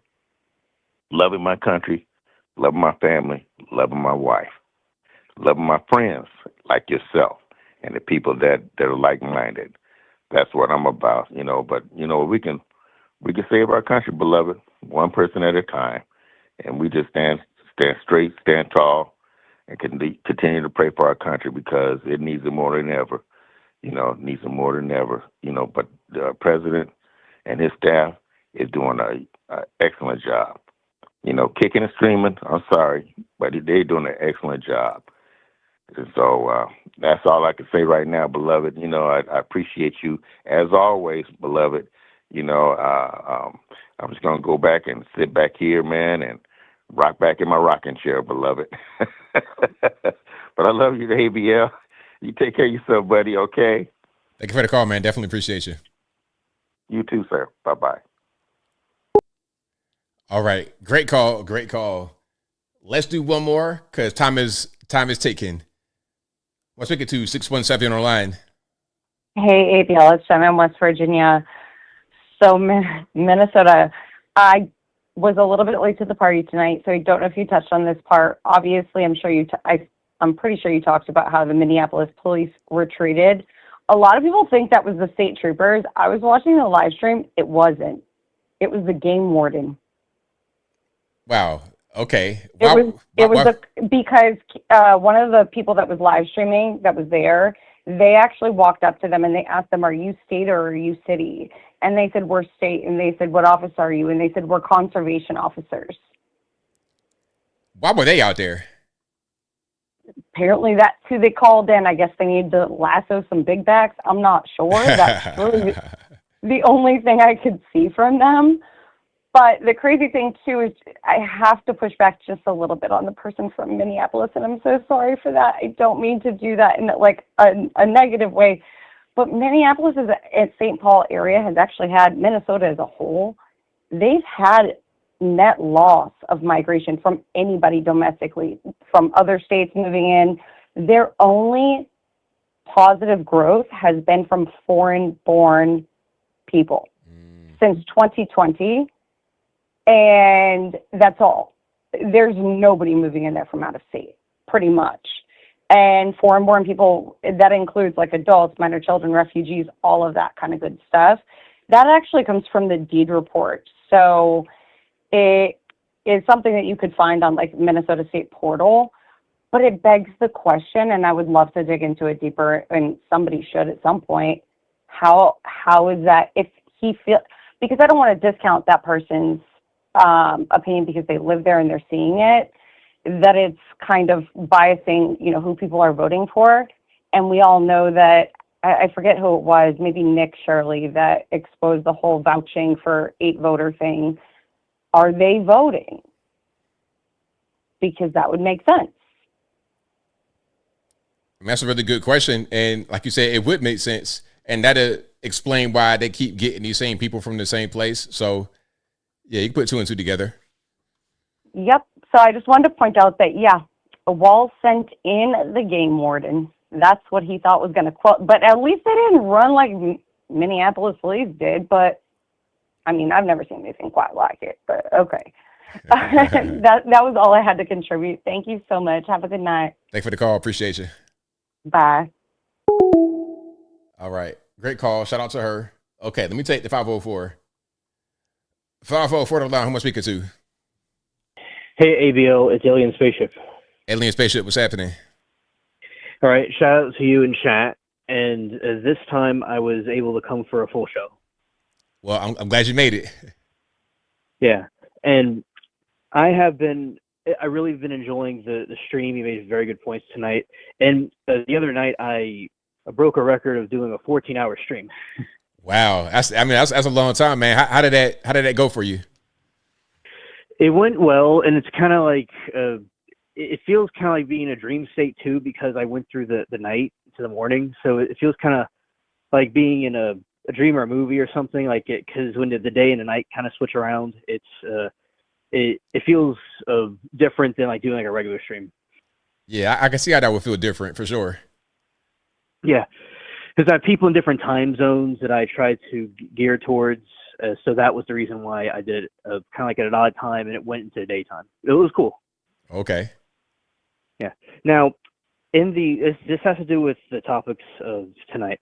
In the OJ trial, they were arguing for 3 hours over a blank piece of paper and wasting their time.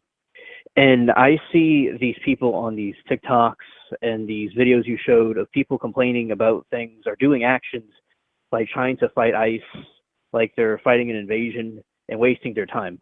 And like for one of the callers mentioned about the Vietnam War, they're protesting for a goal that they're trying to stop. Eventually they won it. This situation, they're protesting for something that doesn't, in my opinion, really mean anything. And they're not going to really get this outcome that they think they're going to get. Yeah, they're not, and I'm not really sure they know what the outcome is going to be. I don't know. I don't think they envision a real outcome. They're just kind of out there doing whatever.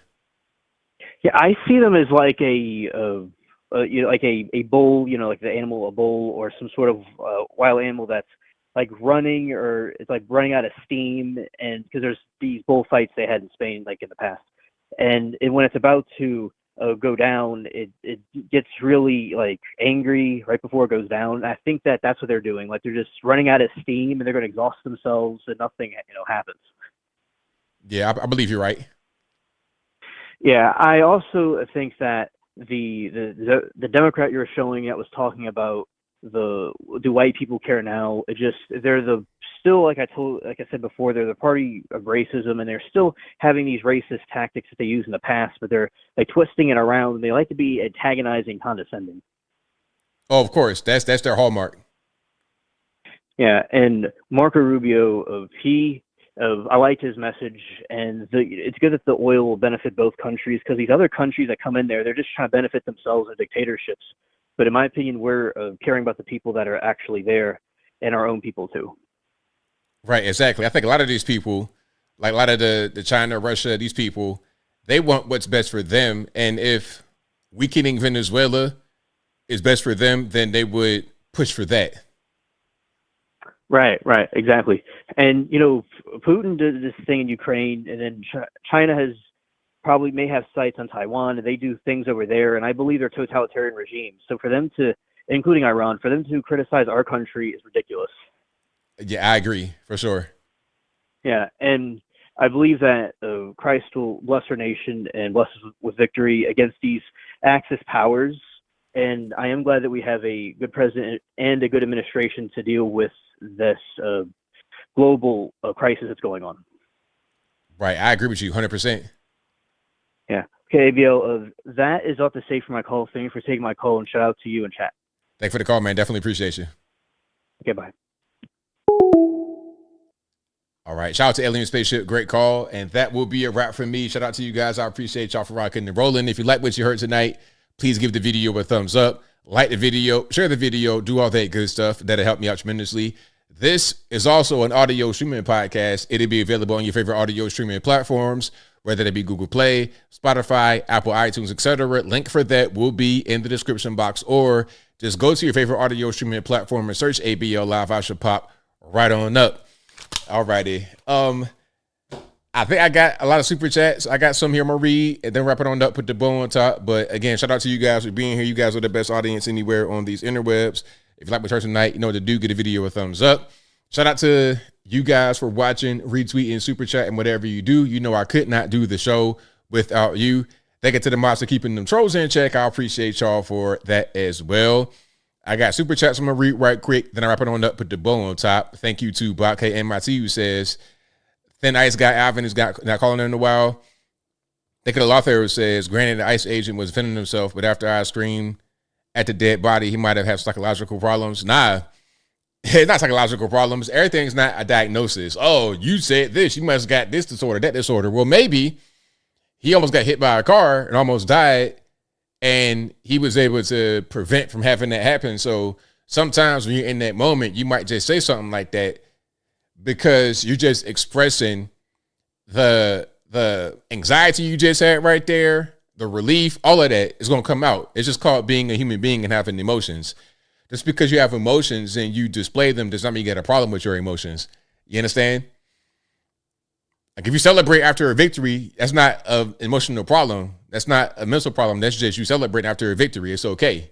But the way things are nowadays, 2026, people want to medicate basic human emotion. Shouldn't be doing that. It's like the people that put their kids on medication when they just rambunctious. It's like, well, he's 7 years old. He's going to be rambunctious. It's what they're supposed to do. Why would you put him on medication? You're just trying to neuter him, and ultimately you're going to alter his brain. So when they get to be 18 years old, you're going to be crazy and going to kill you. But I don't want to go down that road, so I digress. Thank you to Boycott China, who says, first group in Greenland was Sakak, replaced by Dorset in BC times, and everyone froze. So 8 centuries, it was empty. Viking 700 AD, Inuit 1200 AD. There you go. So the Vikings came after the Inuit is what it looks like, because it goes, you know, once you get closer to zero, you know, you are closer to you came later. We're talking about BC. No, hold on. Wait a minute. I might be saying the wrong thing here, because he's saying 700 AD and then 1200 AD. Let me just go back to what I had. Okay.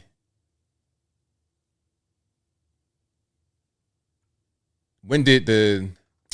Never mind. Anyway, it don't really matter. I don't care. We're done with the show. Who came there first? I don't know. Wait, hey, put it to you this way. Ultimately, the Vikings not the first people there. We could just put it like that. That's the bottom line. And as far as I know, the Vikings are not the Kingdom of Denmark.